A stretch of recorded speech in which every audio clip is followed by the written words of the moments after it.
వాగర్ధావివ సంపృక్తౌ వాగర్ధ ప్రతిపత్తయే జగత పితరౌ వందే పార్వతీ పరమేశ్వరౌ. ప్రతిరోజు చదువుతున్నట్లే కాళిదాస మహాకవికృత మాతంగి శ్యామల నవరత్నమాలికా స్తోత్రాన్ని అందరం కలిసి చదివి అప్పుడు ప్రవచనాన్ని ప్రారంభం చేద్దాం. ఓంకార పంజర శుకీం ఉపనిషదుద్యానకేలి కలకంఠీం ఆగమ విపిన మయూరీం ఆర్యాం అంతర్విభావయే గౌరీం దయమాన దీర్ఘనయనాం ఒక పాదం అంతా అండం సాధన చేద్దాం. దయమాన దీర్ఘనయనాం దేశిక రూపేణ దర్శితాభ్యుదయం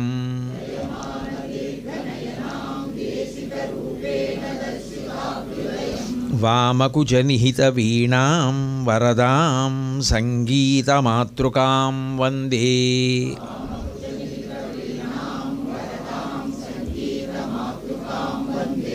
శ్యామతను సౌకుమార్యాం సౌందర్యానంద సంపదున్మేషాం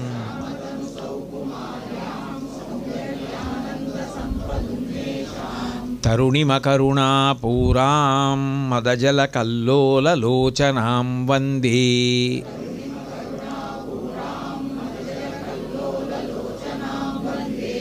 నఖముఖముఖరిత వీణానాద రసాస్వాద నవనవోల్లాసం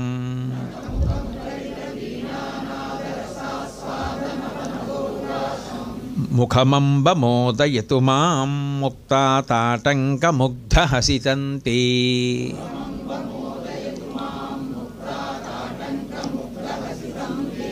సరిగమపదనిరతాం వీణా సంక్రాంతకాంతహస్తాంతాం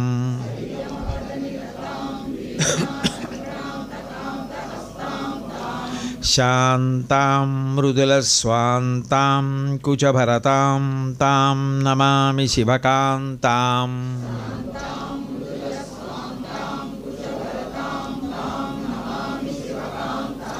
అవటుతటఘటిత జూటీ తాడిత తాళీ పలాశ తాటంకాం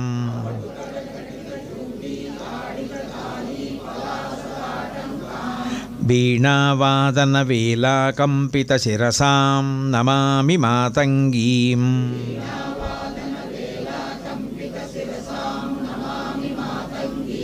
వీణారవానుషంగం వికసమదామోద మాధురీ భృంగం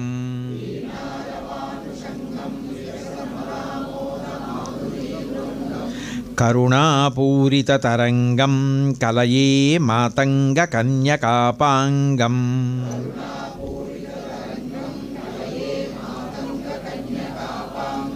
మణిభంగమేచకాంగీం మాతంగీం నౌమి సిద్ధమతంగీం.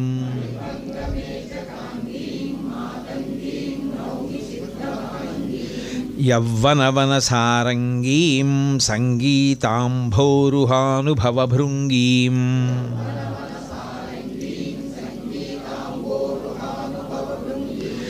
మేచకమాసే చనకం మిథ్యాదృష్టాం తమద్యభాగం తం మాతా.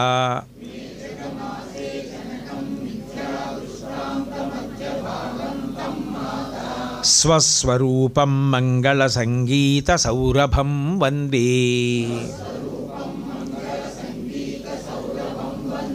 నవరత్నమాల్యమేతద్రచితం మాతంగ కనకాభరణం.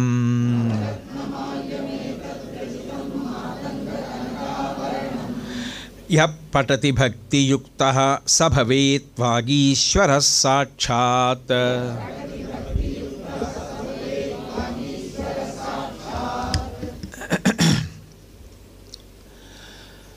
నాలుగవ శ్లోకాన్ని ప్రారంభం చేస్తూ కాళిదాస మహాకవి అంటారు, నఖముఖ ముఖరిత వీణానాద రసాస్వాద నవనవోల్లాసం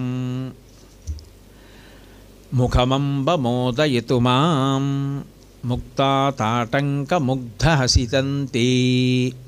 అంటే ఆయన ఒక చిత్రాన్ని గీస్తున్నారు పదముల చేత. ఆయన మాటల చేత గీస్తున్నటువంటి చిత్రాన్ని మనోఫలకం మీద మనం కూడా గీసుకుని అటువంటి రూపాన్ని చూడమని. అంటే ఇది ఒక విధమైన ధ్యాన శ్లోకం లాంటిది. ఇప్పుడు ఆయన శ్లోక రూపంలో ఎటువంటి అమ్మవారిని దర్శనం చేయాలి, అట్లా దర్శనం చేసినప్పుడు ఆ అమ్మవారి యొక్క స్థితి ఎట్లా ఉంటుంది, అటువంటి స్థితిలో ఉన్న అమ్మవారి దర్శనం చేత మనం పొందే ప్రయోజనం ఏమిటి అన్న విషయాన్ని ప్రతిపాదన చేస్తున్నారు. బాహ్యంలో మీరు దాని తాత్పర్యాన్ని చూస్తే నఖముఖ ముఖరిత వీణానాద రసాస్వాద నవ నవోల్లాసం అంటే నఖముఖ గూటి చివరి భాగం చేత ఆ వీణ యొక్క తీగలను మీటుతున్న కారణం చేత ఆ వీణలోంచి వస్తున్నటువంటి అద్భుతమైన మధురాతి మధురమైనటువంటి శబ్దముల యందు ఆమె నవనవోల్లాసం, ఎప్పటికప్పుడే ఆ తీగలు మీటుతూ గొప్ప సంతోషాన్ని ఉత్సాహాన్ని ఆమె పొందుతోంది. అలా నవనవోల్లాసాన్ని పొందుతున్నటువంటి అమ్మ ముఖమంబ మోదయతుమాం, అప్పుడు అలా సంతోషపడిపోతూ వీణ వాయిస్తున్నటువంటి నీ ముఖాన్ని చూసిన కారణం చేత నాకు సంతోషము కలుగుగాక. అయితే నువ్వు కేవలం వీణ వాయించేటప్పుడు అదేదో చాలా కష్టమైనటువంటి ప్రక్రియ కాబట్టి ఇప్పుడు నేను ఈ వీణ వాయించేటప్పుడు ఎక్కడా దోషం రాకూడదు కాబట్టి చాలా జాగ్రత్తగా దృష్టి పెట్టి వాయించాలి అని వాయించట్లేదు ఆవిడ ఆ శబ్దమునందు లీనమైపోయిన కారణం చేత ఎంత సంతోషంగా ఉందంటే ముగ్ధ హసితంతే. ముగ్ధ అంటే అరమరికలు లేవు, ఆమెకేం కపటం లేదు, అమాయకత్వం ఉంది. అమాయకత్వం అంటే ఆ వీణ వాయిస్తూ నేను ఇలా కనపడదామన్న ఉద్దేశ్యం ఆవిడికేం లేదు. ఆవిడికి వీణ వాయించడం ఒకటే ప్రధానం. ఆ వీణ వాయించేటప్పుడు ఆమె ముఖంలో ఏదో వ్యగ్రత కానీ తీవ్రత కానీ దాని యందు జాగ్రత్తగా వాయించాలనేటటువంటి నిష్ఠ వలన కలిగినటువంటి భావోద్రేకం కానీ ఏమీ లేవు. సరికదా, ఆ వీణ పట్టుకునేటప్పటికీ ఆ వీణ వాయించడం మొదలెట్టేటప్పటికీ ముగ్ధ అంటే అరమరికలు లేని స్వచ్ఛమైనటువంటి హసితం. హసితం అంటే హాసం. హాసం అన్న మాటకు అర్థం ఏమిటంటే మొలక అని, చాలా చిన్ని నవ్వు. మందహాసం మందహసితం. మందహాసం అంటే అంత బాగా పళ్ళు కనపడవు, కొద్దిగా పళ్ళు కనపడేటట్టు చాలా చిన్న చిరునవ్వు నవ్వుతోంది. ఏ విధమైనటువంటి కపటమో ఆమె యందు లేదు. అంటే నేను ఇలా కూర్చోవాలి, ఇంత అందంగా కూర్చోవాలి, నేను ఇట్లా వాయించాలి, ఇవేం లేవు ఆవిడికి. ఆవిడ మనసులో ఉన్న భావన అంతా ఏమిటంటే ఆ వీణ వాయించినప్పుడు వచ్చినటువంటి శబ్దముల చేత తాను అంత సంతోషాన్ని పొందేస్తోందంతే. ఆ సంతోషం లోపల పట్టట్లేదు ఆవిడికి. పట్టక ఏమైందంటే అదొక చిన్న చిరునవ్వు మొలక వచ్చింది. ముగ్ధహసితం తే, నీ యొక్క ముఖంలో ఉన్నటువంటి ఆ చిరునవ్వుతో కూడుకున్న స్థితి ఉన్నదే అది మోదయతుమాం, నాకు సకల సంతోషములు కల్పించుగాక. అంటే ఇప్పుడు ఈ శ్లోకం చేత కాళిదాస మహాకవి మనం అమ్మవారిని ఎటువంటి రూపంతో చూడవచ్చు అన్న విషయాన్ని చెప్తున్నారు. మీరు ఇందులో ఒక విషయాన్ని గమనించాలి. మీరు ఎప్పుడైనా కూడా జీవితంలో కొన్ని మనోసంబంధమైన వాటిని కూడా కోరుకుంటారు. మనోసంబంధమైనవి కోరకుండా అసలు మనిషి జీవితం ప్రసన్నత్వాన్ని, సంతోషాన్ని, ఉత్సాహాన్ని పొందదు. ఎందుకంటున్నానంటే ఇప్పుడు పాకశాస్త్రం ఉందనుకోండి, ఏమిటంటే పాకశాస్త్రం వల్ల ప్రయోజనం అని అడిగారు అనుకోండి, చాలా బాగా వంటలు చేయొచ్చు. పాకశాస్త్రం వస్తే చాలా రుచికరమైన వంటలు చేయగలుగుతాడు. రుచికరమైన వంటలు చేస్తే బాగా తినగలుగుతాం, బాగా తింటే ఆరోగ్యంగా ఉంటాం, బలంగా ఉంటాం, ఉపయోగం ఉంది. వాస్తుశాస్త్రం ఉంది, వసు స్థితి ఎట్లా కట్టుకుని ఉంటే మనసులు ప్రశాంతంగా ఉంటాయో అది చెప్తుంది. కాబట్టి ఇల్లు అలా కట్టుకోవడం వల్ల సౌకర్యాలు ఉండే అవకాశం ఉంటుంది. అట్లాగే అర్థశాస్త్రం ఉంది. అర్థశాస్త్రం తెలుసుకుంటే ధనాన్ని ఎట్లా సంపాదించాలి, ఎట్లా ఖర్చు పెట్టాలి, ఎట్లా దాయాలి, అలా సముపార్జించేటప్పుడు ప్రత్యేకించి ప్రభుత్వం ప్రజల మనసు కష్టపడకుండా ఎంత సంతోషంగా వాళ్ళు ఉండేటట్టుగా పన్నుల రూపంలో ధనాన్ని సేకరించాలి, ఈ విషయాలన్నిటినీ కూడా అర్థశాస్త్రం చెప్తుంది. ఇవి ప్రతి శాస్త్రం కూడా ఏం చేస్తుందంటే మీకు భౌతికంగా కొంత సంపద కలిగేటట్టు, భౌతికంగా మీకు కొంత సుఖం కలిగేటట్టు మీకు ఉపదేశం చేస్తుంది. మీకు ఏదో కొంత సమాచారాన్ని ఇస్తూ ఉంటుంది.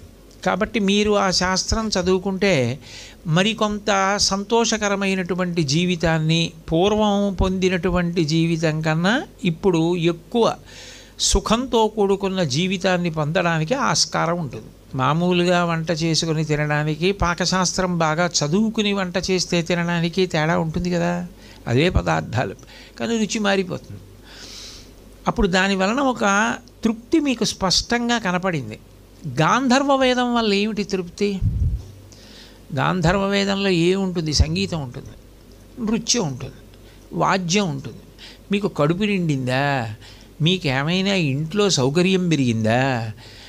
ఏమిటి పెరిగిందని, లేకపోతే మీ ఆర్జన పెరిగిందా? దేని కొరకు అసలు గాంధర్వ వేదాన్ని పట్టుకోవాలి? పైగా అది సామవేదానికి ఉపవేదం. సామవేదం చాలా గొప్ప వేదం కదా. వేదానాం సామవేదోస్మి అని సాక్షాత్తుగా భగవానుడే అన్నాడు, వేదములలో నేను సామవేదాన్నని.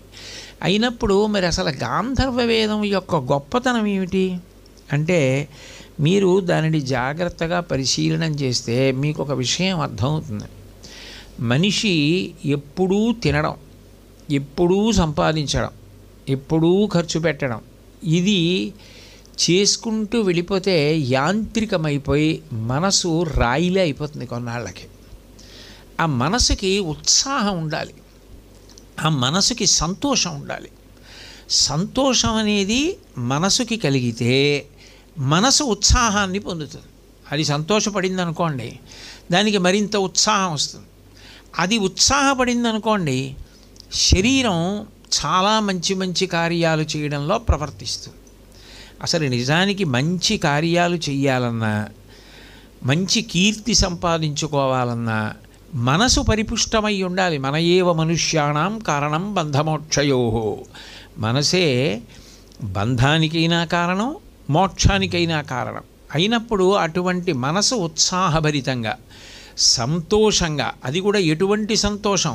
నవనవోల్లాసం, ఎప్పటికప్పుడే కొత్త సంతోషాన్ని పొందుతూ, ఏదో లేడీ ఎగిరినట్టుగా గంతులేస్తూ సంతోషంగా పనిచేయడానికి, ఏడుస్తూ రోజు చేసేదే కదా, ఇందులో కొత్త ఏముందని చేయడానికి తేడా లేదు. ఎంత తేడా ఉంది? మనసు ఉత్సాహంతో చేసిందనుకోండి, ఆ పని చేసినటువంటి కష్టం మీకు తెలియదు. మనసు సంతోషాన్ని పొందకుండా భారంగా మీరు పని చేస్తున్నారనుకోండి, అది ఎంత చిన్న పనైనా మీకు చాలా భారంగా అనిపిస్తుంది. మీ మనసు ఉన్న స్థితిని బట్టి మీరు చేస్తున్న పని మీకు తేలిక అయిపోతుంది, దూదిపించేలాగా చాలా కష్టంగానూ మారిపోతుంది. మనిషి ఏం చేయాలి? తానొక్కడూ సంతోషంగా ఉండడం కాదు, సమాజాన్ని అంతటినీ సంతోషంగా ఉంచడం మనిషి చేతిలోనే ఉంది. ఒక ఇంటి యజమాని సంతోషంగా ఉన్నాడనుకోండి, ఇంట్లో వాళ్ళందరూ సంతోషంగా ఉంటారు. ఒక సంస్థలో ముఖ్యమైన వ్యక్తి సంతోషంగా ఉన్నాడనుకోండి, అందరూ సంతోషంగా ఉంటారు. ఒక వ్యక్తి సంతోషంగా ఉంటే ఆయన మీద ఆధారపడినటువంటి సేవకులు, ఆయన మీద ఆధారపడిన కుటుంబ సభ్యులు, ఆయన ఎక్కడ పని చేస్తున్నాడో అక్కడ కార్యాలయంలో ఆయనతో పాటు కలిసి పనిచేస్తున్నటువంటి సహచర సిబ్బంది, సమాజంలో మిగిలినటువంటి వ్యక్తులు అందరూ కూడా ఆయన్ని చూడగానే ఒక సంతోషం పొందుతారు. అందుకే రుద్రంలో ఒకటి అడుగుతారు, క్రీడా చమే మోదశ్చమే అంటారు. అంటే నాకు ఆటలు కావాలి శివ అంటారు. ఆటలు కావాలని అడగడం ఎందుకు అంటే, మీరు ఆడలేదనుకోండి, ఆట ఆడడం అన్నది జీవితంలో అసలు లేనే లేకుండా పోయిందనుకోండి, ఇప్పుడు ఏమవుతుందంటే మనిషి జీవితంలో మాత్రమే పొందగలిగిన ఒక అద్భుతమైన వరాన్ని జార విడుచుకున్నారు. అంటే ఆట ఆడక వృద్ధాప్యం వచ్చిందా, వృద్ధాప్యం వల్ల ఆడలేదా అంటే ఆట ఆడకపోవడం వల్లే వృద్ధాప్యం వచ్చింది.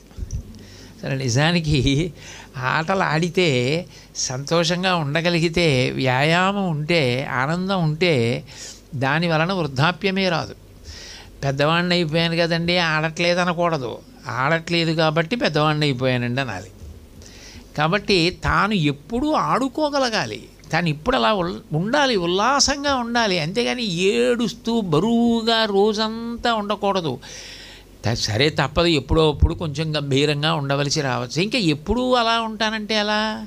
మిగిలిన వాళ్ళు అసలు నీ దగ్గరికి ఎలా వస్తారు నువ్వు నవ్వుతూ సంతోషంగా ఉండకపోతే? కాబట్టి క్రీడా చమే మోదశ్చమే, నాకు మోదం కావాలి. మోదం అంటే సంతోషం కావాలి. అది మనం తెల్లవారి లేస్తే శివుడిని అడుగుతున్నాం, శివ మాకు ఇది ఇవ్వండి అని అడుగుతున్నాం.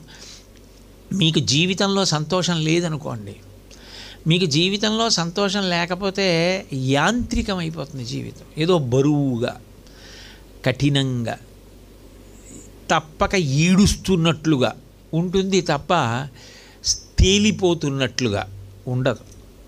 అలా సంతోషంగా ఉండగలగాలి అంటే మనోసంబంధమైనటువంటి సంతోషము అవసరము. సర్వసాధారణంగా ఈ సంతోషం అనేది ఎవరి మీద ఆధారపడుతుంది అంటే మీతో ఎవరున్నారో వాళ్ళ మీద ఆధారపడుతుంది. భార్య, ఆమె సంతోషంగా ఉందనుకోండి, ఆమె ఆరోగ్యంగా ఉందనుకోండి, ఆమె ఉల్లాసంగా ఉందనుకోండి, మీరు సంతోషంగా ఉంటారు. బిడ్డలు, వాళ్ళు సంతోషంగా ఉన్నారనుకోండి, వాళ్ళు ఆరోగ్యంగా ఉన్నారనుకోండి, మీరు సంతోషంగా ఉంటారు. మీరు సంతోషంగా ఉన్నారు, భార్య అనారోగ్యంగా ఉంది, మీరు ఎలా సంతోషంగా ఉంటారు?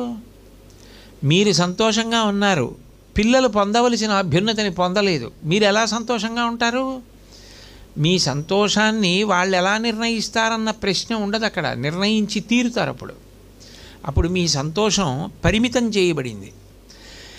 అలా పరిమితం చేయబడి సంకోచించుకుపోయిందనుకోండి, బాగా తగ్గిపోయిందనుకోండి, ఆయన యందు ఎంత ప్రతిభ ఉన్నా అది వికసనాన్ని పొంది ఆయన సమాజానికి అది పంచిపెట్టడంలో ఆయనకి వైక్లభ్యం వస్తుంది.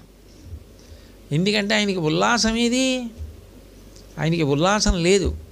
అందుకే వైద్యులు కూడా ఏం చెప్తారంటే, మీరు కొంచెం ఈ గాంభీర్యం తగ్గించుకొని నెలకి 1 రోజో 2 రోజులో ఉల్లాసంగా మీతో సంతోషంగా ఉండే వాళ్ళతో గడపడం నేర్చుకోండి అని చెప్తూ ఉంటారు. అయితే అకాల వృద్ధాప్యం వస్తుంది అంటారు. కాబట్టి మనోల్లాసం అనేటటువంటిది మనిషికి చాలా చాలా అవసరము. ప్రత్యేకించి అందులో మనుష్యునకు ఆ ఉల్లాసం లేకపోతే, ఆ సంతోషం లేకపోతే చాలా కష్టం.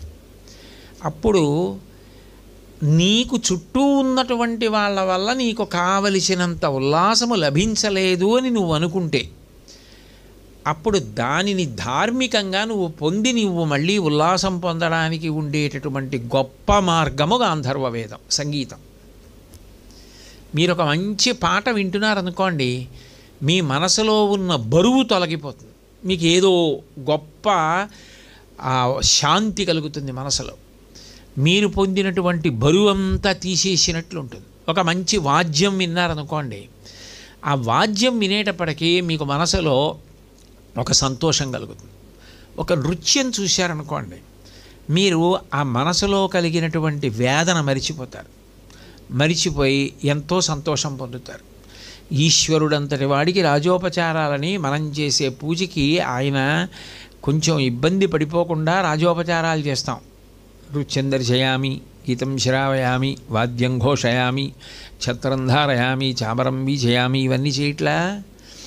అప్పుడు మనిషికి ఎంత అవసరం ఈ ఉల్లాసం అనేది, సంతోషం అనేది. అప్పుడు ఆ సంతోషం ఉల్లాసం మనసుకి కల్పించడానికి ఒక శాస్త్రము, ఒక వేదము లేకపోతే, అసలు మనసులు సంతోషంగా ఉండే అవకాశమే లేకపోతే, మనిషి యందు ఉన్న ప్రతిభా వ్యుత్పత్తులు ఏమైపోతాయంటే, బాగా వేడెక్కినటువంటి మూకుడు మీద పడినటువంటి నీటి చుక్క ఎట్లా ఆవిరైపోతుందో క్రమక్రమంగా ఆయన ఎందున్నటువంటి ప్రతిభ నశించిపోతుంది, అడుగంటిపోతుంది.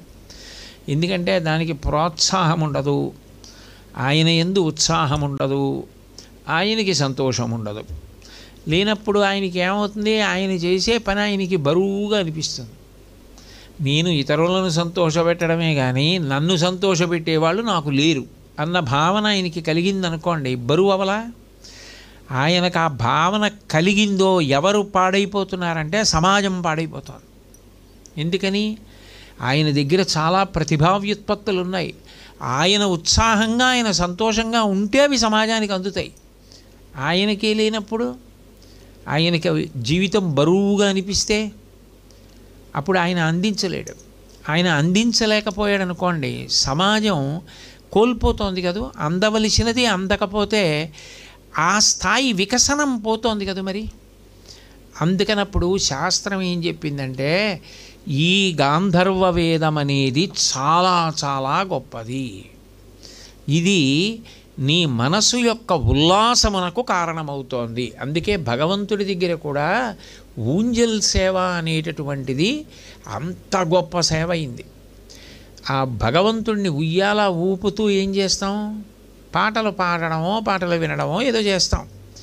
మనకు వస్తే పాడతాం, మనకి రావనుకోండి పాట వచ్చిన వాళ్ళని పాడమని ఉయ్యాల ఊపుతాం. మనం ఉయ్యాల ఊపుతాం, వారు పాట పాడతారు.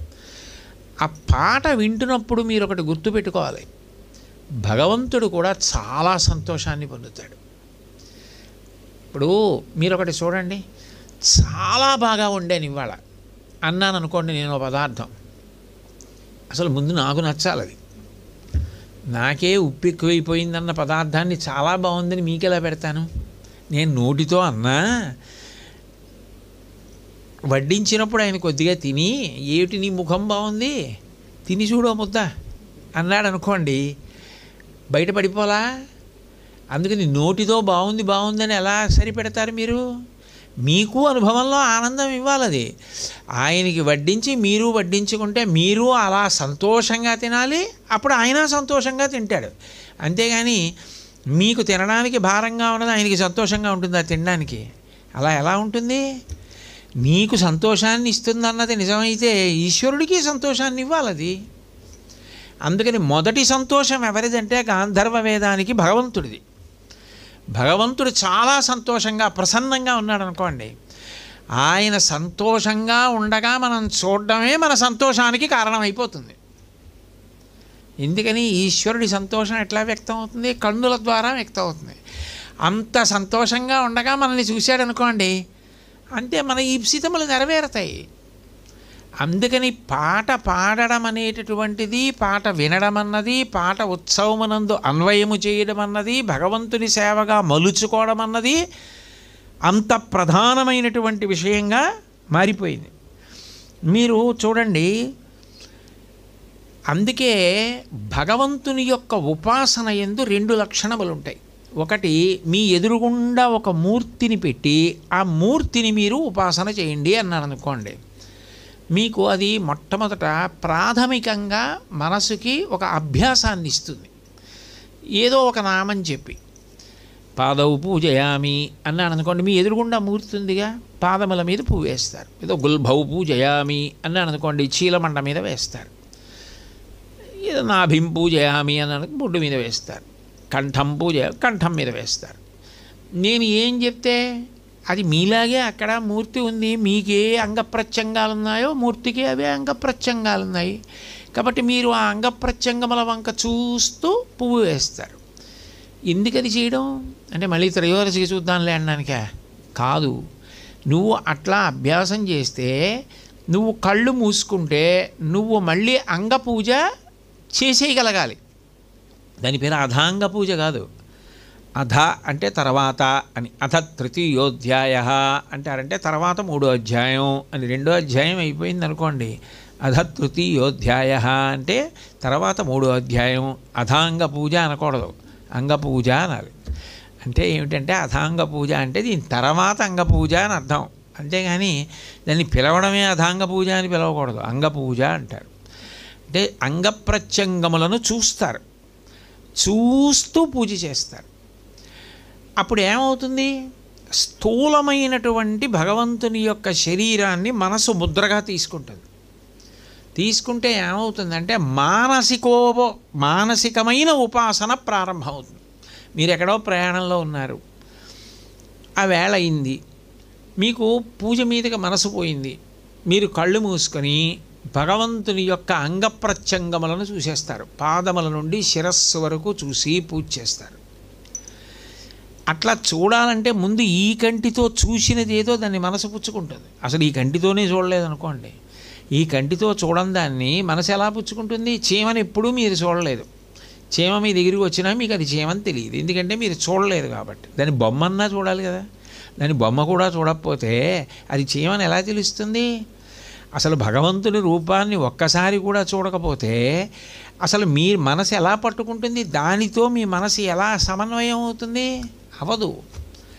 అందుకనే అంగపూజ, పూజ, ఉపచారాలు ఇవన్నీ వచ్చాయి. సరే, అది పూజకి సంబంధించిన విషయం. కొన్నిసార్లు ఏమవుతుందంటే మీకు అట్లా స్థూల పూజలో సర్వసాధారణంగా అమ్మవారు ఏ రూపంతో ఉంటుందో అట్లా కాకుండా మీ మనసు చేత ఊహించుకోవలసినటువంటి మూర్తిని కల్పిస్తారు. అట్లా కల్పించుకోగలిగిన స్థితి మీ మనసుకి కలిగిందనుకోండి, ఉత్తర క్షణం మీరు పరదేవతానుగ్రహానికి పాత్రులయ్యారు. అంటే మహాకవుల యొక్క సంప్రదాయం ఏమిటంటే రచనలో మీకు వాళ్ళ యొక్క రచన ద్వారా ఒక కదులుతున్న మూర్తిని చూపిస్తారు. ఇప్పుడు సర్వసాధారణంగా మనం పూజ చేసేటటువంటి మూర్తి కదులుతూ ఉండే మూర్తిని మనం ధ్యానం చెయ్యం. సాధారణంగా ఏం చేస్తాం? ఏదో ధవళవపుషం ఇందోర్ మండలే సన్నివిష్టం భుజగవలయహారం భస్వదిగ్ధాంగమీశం మృగయ పరశుపాణిం చారుచంద్రార్ధమౌళిం హృదయ కమల మధ్యే సంతతం చింతయామి అంటే ఆయన ఇలా లేడి పట్టుకున్నాడు, ఆ లేడి కదలదు. మెడలో పాము వేసుకున్నాడు, పాము కదలదు, ఆయన కదలడు. అలా కూర్చుని పూజ తీసుకుంటాడు. ఆ తర్వాత కొన్నాళ్ళు పోయిన తర్వాత ఆయన కదులుతున్నట్టుగా ఊహించమన్నాను అనుకోండి. అప్పుడు ఎదురుగుండా మూర్తి అలా ఉండదుగా, కదులుతూ ఉంటుంది. ఆ మూర్తి ఎలా ఉంటుంది? పరమశివుడు వీణ వాయిస్తూ కూర్చుంటే పూజ చేయమన్నాను అనుకోండి. అప్పుడు మేము ఏం చేయాలి? ఆయన వచ్చి వీణ వాయిస్తూ కూర్చుంటే అప్పుడు పూజ చేయాలి. పరమశివుడు వీణ వాయిస్తాడా? వాయిస్తాడు. ఎందుకంటే వీణా దక్షిణామూర్తి అని ఒక స్వరూపం ఉంది. శ్రీశైలంలో లోపలికి వెడుతుంటే మొట్టమొదటే ఆ కూడలిలో కనపడతాడు పెద్ద వీణా దక్షిణామూర్తి. వీణ వాయించే దక్షిణామూర్తి స్వరూపం ఉంది, మౌన దక్షిణామూర్తి స్వరూపం ఉంది. వీణ వాయిస్తున్న దక్షిణామూర్తిని మీరు చూడండి అని నేను అన్నాను అనుకోండి. అప్పుడు ఆయన ఏం చేయాలి? ఇలా ఎడం చేత్తో వీణ పట్టుకోవాలి. వామకుచ నిహిత వీణాం, ఎడమవైపు గుండెలకి తగలాలి. ఆయన కుడి చేత్తో చిటికిన వేలితో తాళం వేయాలి పైకి. పైన ఈ 2 వేళ్లతో తీగలు మీటుతూ పాడాలి. స్వరాలు మెట్లు మీద వెయ్యాలి. అంటే ఆయన చెయ్యి కదులుతూ కనపడాలి, ఎడం చెయ్యి. ఆయన వేళ్ళు కనపడాలి, ఆయన గోళ్ళు కనపడాలి. ఎందుకంటే గోటితో కదా పెనగుతారు. ఆయన గోళ్ళు కనపడాలి. ఇప్పుడు ఆ గోళ్లతో ఆయన ఈ 2 గోళ్లతోటి వీణ తీగలు మీటడం కనపడాలి. ఈ చిటికిన వేలుతో ఒక తీగని పైకి తాళంగా కదుపుతూ కనపడాలి, మెట్ల మీద కదుపుతూ కనపడాలి. అప్పుడు ఆయన ముఖం ముడుచుకొని చాలా గంభీరంగా ఉండకుండా తాను వాయిస్తున్న దానికి తాను సంతోషపడిపోవాలి. ముందు స్వయం తీర్ణాన్ పరాంతారయే, తను చెప్పింది తనకే సంతోషం కలగనది, తను పాడింది తనకే సంతోషం కలగనిది, తను వండినది తనకే రుచి లేనిది ఇతరులకు ఎలా ఉపయోగం చేస్తుంది, ఎట్లా ఉపకరిస్తుంది? అంటే సంగీతము సంతోషాన్ని ఇస్తుందన్న మాట నిజమైతే ముందు వాయిస్తున్నవాడు సంతోషంగా వాయించాలి. సంతోషంగా వాయించడం అంటే పకపకా నవ్వుతూ కాదు, హసితంతే, చిన్న చిరునవ్వు నవ్వుతూ వాయించాలి. అలా చిరునవ్వు నవ్వుతూ అన్నప్పుడు అది భావం. భావమునకు కదలికలు ఏమిటి? భావమునందు కదలికలు ఉండవు, వ్యక్తమవుతుందంతే. లోపల ఉన్న భావం పైకి వ్యక్తమవుతోంది చిరునవ్వు ద్వారా. చేతులు కదులుతున్నాయి, గోళ్ళు కదులుతున్నాయి, వీణ తీగలు మీటబడుతున్నాయి, అందులోంచి శబ్దం వస్తుంది. కదలడం చూసింది నిజమైతే లేని శబ్దం మీకు వినపడాలి. అక్కడ వీణే లేదు, అక్కడ అమ్మవారే లేదు, ఈయన ఊహ చేయమంటున్నాడు అన్నవాడికి వీణానాదం ఎలా వినపడుతుంది? నిజంగా మీ మనసు అంత తీవ్ర ధ్యానంతో, అంటే మీరు కూడా బిగిసిపోయి కాకుండా మీరు కూడా ఏది చూస్తున్నారో దాన్ని బట్టి మీ మనసు మారుతుందని మనసుకున్న లక్షణం. మీరు కాసేపు సాయంకాలం అలా నడిచొద్దామని పెడుతున్నారు అనుకోండి, ఓ 10 మంది పిల్లలు కలిసి అంటుకునే ఆట అంటారు కదా, ఒకళ్ళొకళ్ళు ముట్టుకుంటారు, పరిగెడుతూ ఆడుకుంటున్నారు అనుకోండి. అందులో ఒకడు దొరకకుండా పరిగెడుతున్నాడు అనుకోండి, ఒకటి ఎలాగైనా పట్టుకోవాలని పరిగెడుతోంది అనుకోండి, వాడాయి దొరకట్లేదు అనుకోండి. అప్పుడు ఆ పిల్లకు వచ్చేసే రోషం అది వాళ్ళ అమ్మ దగ్గరికి వెళ్ళిపోయి వాడు కొంప తీసి ఏ బావో అనుకోండి, అమ్మ ఈ బావ నాకు దొరకడమ్మా ఎంత పరిగెత్తినా అని అది కోప్పడిపోతుంది అనుకోండి. అప్పుడు మీకు ఆ పిల్ల ముగ్ధ, దానికి ఏం తెలీదు, అది బావ మీద కోపడడం, ఆ బావేమో దొరికితే వాడికి ఏదో ప్రతిష్ట పోతుంది అనుకుంటాడు, వాడు తూనీగల దొరకకుండా పరిగెడుతూ ఉంటాడు. మీకు అది చూసేటప్పటికీ అన్నీ మరిచిపోయి మీరు చిన్న నవ్వు నవ్వుతూ తేలికైపోయి సంతోషపడిపోతారు. అంటే మీరు ఏది చూస్తున్నారో అది మీ మనసు మీద ప్రభావం చూపిస్తోందా లేదా? మీరు అలా నిలబడి ఉండగా ఓ పిల్ల మించి ఒక వాహనం వెళ్ళిపోయింది అనుకోండి, మీ మనసు వికలమైపోతుంది. ఇది చెప్పడానికే నాకు వికలమైపోయింది. అంటే మీరు చూసినది మీరు విన్నది మీ మనస్థితిని మారుస్తోందా లేదా? మీరు నిజంగా అమ్మవారు వీణ వాయిస్తున్నట్లు చూసినది నిజమైతే మీరు పొందే ప్రయోజనం తర్వాత మాట్లాడదాం. అది ప్రారంభం చేసి చూడు, అట్లా ధ్యానం చెయ్యి. దానికి కాళిదాస మహాకవి పరమాద్భుతమైనటువంటి ప్రయోగం చేసి చూపిస్తున్నారు ఈ శ్లోకంలో. ఎందుకని? ఆయన మాట్లాడుతున్నది మాతంగి, శ్యామలాస్వరూపం. ఆవిడ సంగీత సామ్రాజ్ఞి, ఆవిడే సంగీత మాతృకాం వందే. అటువంటి తల్లి ఆమెయే సంగీతం పాడుతుంటే, ఆమెయే వాయిస్తోందంటే తనలో తాను పాడుకుంటోంది. ఏదో ఆ తల్లి కంజదళాయతాక్షి కామాక్షి వాయిస్తోంది అనుకోండి, కంజదళాయతాక్షి కామాక్షి అని నోట్లో అనుకోకుండా వాయించగలవా? అట్లా ఎట్లా సాధ్యం? నోట్లో అనుకుంటూ వాయించాలి. అంటే ఆమె ఆ కీర్తనని పాడుకుంటున్నప్పుడు దాని భావం తెలిసి ఆనందపడిపోతుంది. ఇప్పుడు నఖముఖముఖరిత అంటే శబ్దమునకు మహాకవులు పెద్ద ప్రాధాన్యత ఇవ్వరు, కానీ దాని అందం వీణ మీటుతుంటే ఎలా ఉంటుందో శ్లోకం అలా వెళ్ళాలి. నఖముఖముఖరిత వీణానాద రసాస్వాద నవ నవోల్లాసం. నఖముఖ అంటే గోటి యొక్క చివరి భాగం, ముఖరిత ఆ గోళ్ళు కదులుతున్నాయి అంటే వేళ్ళు కదుపుతోంది. కానీ ప్రధానం ఏదో వేళ్ళు కదపడం కోసం కాదు, గోర్లు కదలడం కోసం. గోర్లు ఎలా కదలాలి? ఇష్టం వచ్చినట్టు అంత దూరం వెళ్ళి ఇంత దూరం రావడానికి వీల్లేదు. మీరు ఏ కీర్తన వాయిస్తున్నారో ఆ సంగీతంలో ఆ శబ్దం రావడానికి ఎంతవరకు వేలు గబగబా కదలాలో, ఎంత వేగంతో కదలాలో, ఎంత వేగంతో ఈ 2 వేళ్ళు కదిలితే తీగల్ని పెనగుతాయో అట్లాగే కదపాలి. ఇవి 2 పై తీగల్ని కదుపుతుంటే ఇది కింద నుంచి పైకి కదపాలి తాళానికి. అప్పుడు గోర్లు కదలడం ప్రధానం కాబట్టి గోర్లు కదలడానికి వేళ్ళు కదలడం, వేళ్ళు కదలడం, గోళ్ళు కదలడం, సంగీతం అలా ఉత్పత్తి కావడానికి. అప్పుడు అందులో ఏదైనా తేడా వచ్చిందనుకోండి, మీరు అపభ్రంశంగా కొంచెం వేలు ఎక్కువ దూరం వెళ్ళిపోయి వచ్చిందనుకోండి, ఆ శబ్దంలో తేడా వచ్చేస్తుంది.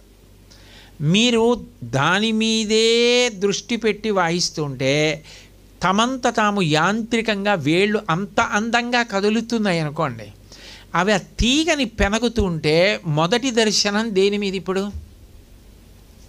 అంటే అమ్మవారి యొక్క వేళ్ల చివర ఉన్న గోళ్ళ యొక్క చివరి భాగములు వీణ తీగలకి తగులుతున్నట్టుగా కదులుతున్నట్టుగా మీకు కనపడాలి. అప్పుడు నఖముఖ ముఖరిత వీణానాద రసాస్వాద నవ నవోల్లాసం. అప్పుడు అందులోంచి శబ్దం వచ్చింది. ఈ ఎడం చెయ్యి మెట్ల మీద కదులుతోంది. ఆ మెట్ల మీద కదులుతున్నప్పుడు ఇక్కడ మెట్టు దగ్గరది పక్క మెట్టే ఉన్నది. ఎప్పుడు ఇక్కడి నుంచి ఇక్కడ వరకు రావాలి, ఇక్కడి నుంచి అవసరమైతే అక్కడికి వెళ్ళాలి, లేకపోతే మధ్యలో మెట్టు నొక్కాలి. అది ఇలా చూస్తూ నొక్కరు, అవలీలగా ఎక్కడి నుంచి ఎక్కడికెడితే స్వరాలు పడతాయో అక్కడి నుంచి అక్కడికి వెళ్ళిపోతూ నొక్కాలి. అలా నొక్కాలంటే మళ్ళీ 2 వేళ్ళే వాడాలి. వాడుతూ మిగిలిన వేళ్ళు నిలబడి వెళ్ళిపోవాలంతే. సాధారణంగా చేతులకు ఉండే లక్షణం ఏంటంటే ఈ చెయ్యి ఏం చేస్తే ఈ చెయ్యి అదే చేస్తుంది. ఇప్పుడు ఈ చెయ్యి ఇలా తిప్పి ఈ చెయ్యి వెనక్కి తిప్పండి అన్నాను అనుకోండి, మీకు సాధ్యం కాదు. ఈ చెయ్యి ముందుకెడితే ఈ చెయ్యి ముందుకెడుతుంది, అంతేగాని ఈ చెయ్యి ఇలా ఈ చెయ్యి ఇలా అనమన్నాను అనుకోండి, ఇప్పుడు అనకండి, సాధ్యం కాదు. రెండో చెయ్యి కూడా వెళ్ళిపోతుంది ముందుకి. కానీ వీణయందు ఉన్న గొప్పతనం ఏమిటంటే 2 వేళ్ళు పైన ఉన్నటువంటి తీగల్ని మీటుతూ ఉంటే, చిటికిన వేలు కింద నుంచి పైకి తాళం వేస్తూ ఉంటే, ఎడమ చేతి చూపుడు వేలు మధ్య వేలునేమో ఆ చివరి నుంచి ఈ చివరికి మెట్ల మీద అలవోకగా స్వరాల కోసం వెళ్ళిపోతూ ఉంటే, ఇక్కడ దానిలో ఉన్నటువంటి ఆ శబ్దాన్ని అనుభవిస్తూ రంజకత్వంతో పరవశంతో వాయించడమే తప్ప బడలి కన్నది పొందకుండా వాయించడం. అంత ఆనందం, అంత సంతోషం. అంటే అన్నీ అందులో మర్చిపోయారు. అసలు ఆ శబ్దం అలా ఉంటుందట. అందుకే ఆ వీణ అంత గొప్పదైంది. భారతీయ సంగీతానికి ప్రాణస్థానం ఇది వీణ. అందుకే అసలు వీణ పట్టుకోవడం, వీణ వాయించడం జీవితంలో భగవంతుడిచ్చిన ఒక గొప్ప వరం. వీణ వాయించడం బరువైపోతే తప్పు సుమా. ఆ అలవాటు అట్లాగే ఉండాలి, ఎప్పటికీ ఉండాలి. కాబట్టి వీణ అన్నది అంత గొప్ప వాద్యం. అందున సరస్వతీదేవి పట్టుకుంటే కచ్చపి, తుంబురుడు పట్టుకుంటే కళావతి వీణ పేరు, నారదుడు పట్టుకుంటే మహతి, వీణలకి పేర్లున్నాయి. అట్లా ఆ వీణ అంత అందంగా అంత సంతోషంగా వాయిస్తారు. ఇందులో విశేషం ఏమిటంటే, వీణా వాద్యాన్ని విన్నా, వీణ వాయించిన దాన్ని అనుభవించగలిగిన హృదయం ఉంటే, అంటే వీణ వాయించడం అంటే కేవలం మెట్లు స్వరాలు అని కాదు, దానికి ప్రాథమికంగా తెలుసుకోవలసిన విషయం ఏమిటంటే దాని వలన నీవు పొందు ప్రయోజనం ఏమి. ఇప్పుడు నేను ఈ ప్రవచనం చేస్తున్నాను అనుకోండి, ఓ ప్రయోజనం ఉండాలి కదా. నాకు ఈ దండ కోసమా ఈ ప్రవచనం? కాదు. ఈ ప్రవచనం చేయడం నాకు ఒక పెద్ద యజ్ఞం. ఎందుకనంటే ఇప్పుడు నేను ఈ శ్లోకం చెప్పాలి అంటే, ఈ శ్లోకం గురించి నాకు మనసులో ఒక అభిప్రాయం లేకుండా నేను మీకు మాటల ద్వారా ఎలా వ్యక్తం చేయను అసలు. కాబట్టి నేను ముందు కొంత మనసుతో సాధన చెయ్యాలి కదూ చెప్పాలి అంటే. అది చేయడం చేత నాకు ఒక గొప్ప ప్రశాంతత, నాకు శాంతి, నాకు సంతోషం. అది చేయడంలో నాకు శాంతి. వీణ తనంత తాను శాంతికారకం. అది ఎంత శాంతి అంటే అసలు ఇక ఏ సాధన అక్కర్లేదన్నారు. వీణ వాయించడం అన్నది బాగా చెయ్యడం అలవాటైపోతే, వీణ వాయించడంలో తాను అంత సంతోషాన్ని పొందడం అలవాటైపోతే, నీకు మనశ్శాంతితో ప్రారంభమైనటువంటిది చివరికి చరమశాంతి. ఏది శాంతి? ఇక అశాంతి యొక్క స్పర్శ లేదు. మళ్ళీ అశాంతి అన్నమాట ఎప్పుడు? శరీరం ఉంటే. శరీరం అంటూ ఉందనుకోండి, మీరు ఎంత ప్రశాంతంగా ఉందామనుకున్నా అశాంతి కల్పించడం అవతల వారి వలన జరగచ్చు. ఒక్కొక్కసారి మీ వలన మీ వరకు మీరు ప్రశాంతంగా ఉందామనుకున్నా మీ భర్త వల్ల మీకు శాంతి చెడచ్చు, తల్లిదండ్రుల వలన పాడవచ్చు, బిడ్డల వలన పాడవచ్చు, పక్క వాళ్ళ వల్ల పాడవచ్చు. కానీ శరీరమే లేకపోతే అసలు ఇక శాంతి లేకపోవడం ఏమిటి? అంటే వీణ బాగా వాయించడం అలవాటైపోయి అందులో లీనమైపోయే లక్షణం ఉన్న వారికి ఇక జన్మయే లేదు, వారు మోక్షప్రాప్తిని పొందుతారు. అందుకే భారతీయ సంగీత పరికరములలో వీణ వాయించడం అన్నది అంత గొప్ప విషయంగా చెప్పబడింది. అందున అమ్మవారి ముందు కూర్చుని వీణ వాయించడము అంటే జన్మజన్మాంతర సౌభాగ్యం అది. కాబట్టి యాజ్ఞవల్క మహర్షి ఆ వీణ గురించి మాట్లాడుతూ ఒక మాట అంటారు, వీణావాదన తత్వజ్ఞ.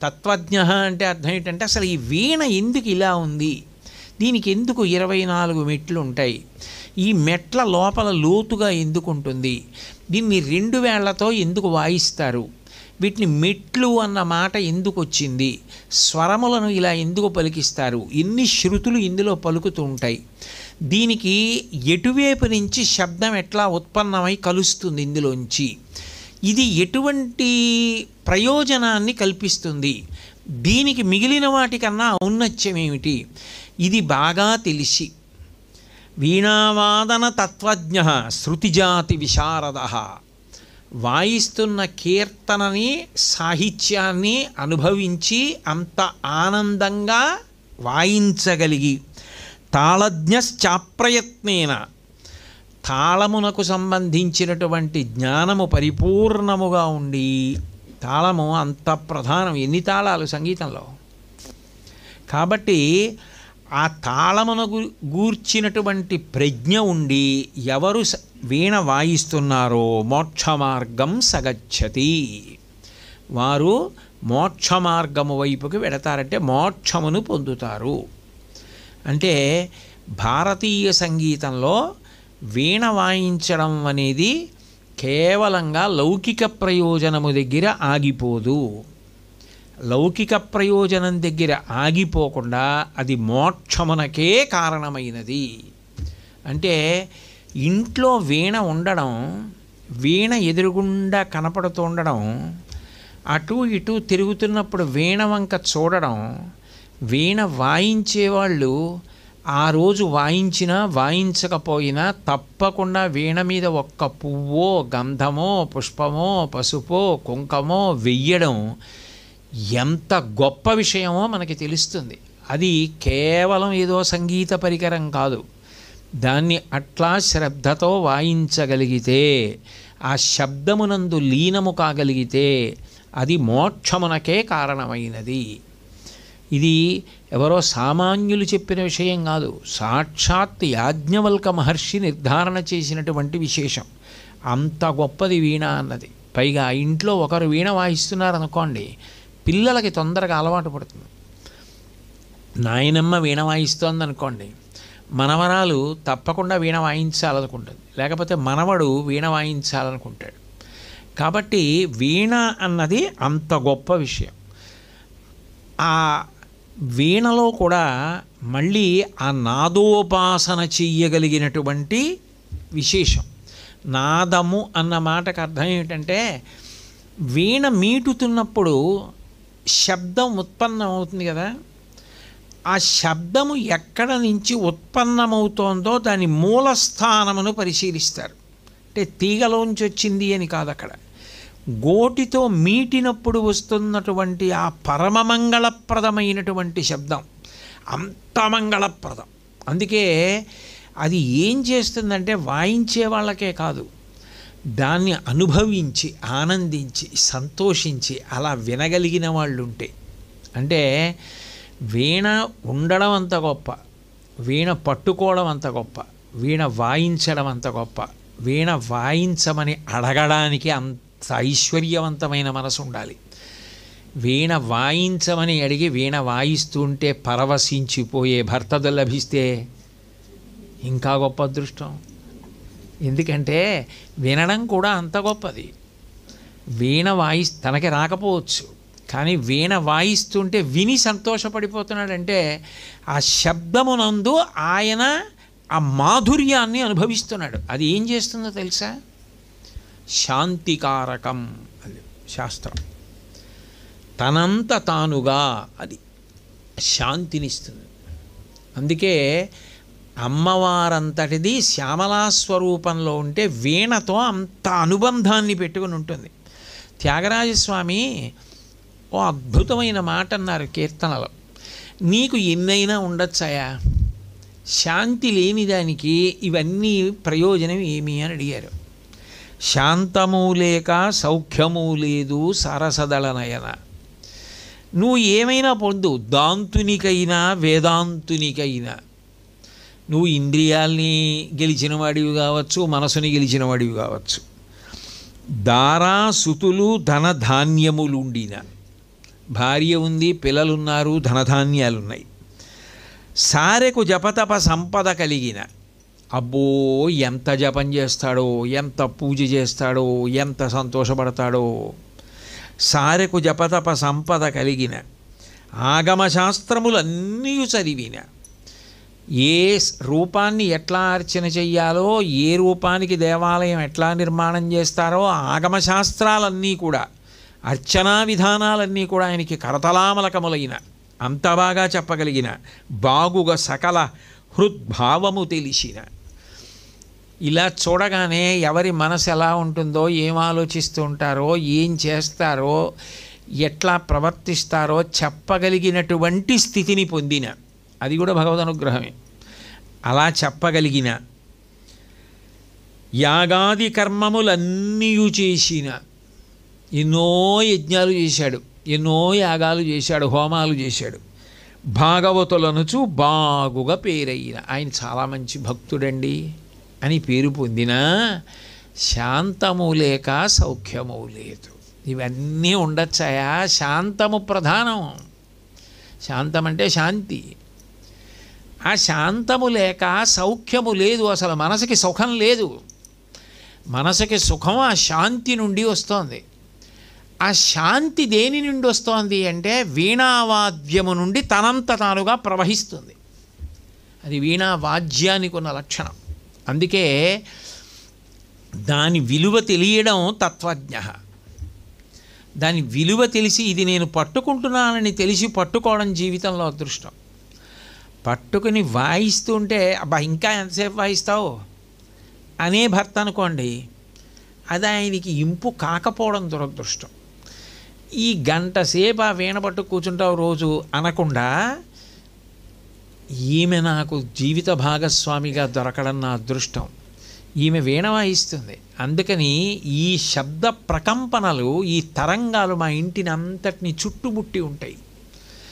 చైతన్యములు, జడములు అన్నీ కూడా ఈ సంగీత రవానికి ఆనందాన్ని పొందుతాయి. ఆఖరికి నా పూజామందిరంలో ఉన్నటువంటి దేవతలు కూడా చాలా ప్రశాంతతని, సంతోషాన్ని పొందుతారు. ఈమె మా ఇంటి గోడలు కూడా సంతోషపడడానికి కారణమవుతోంది.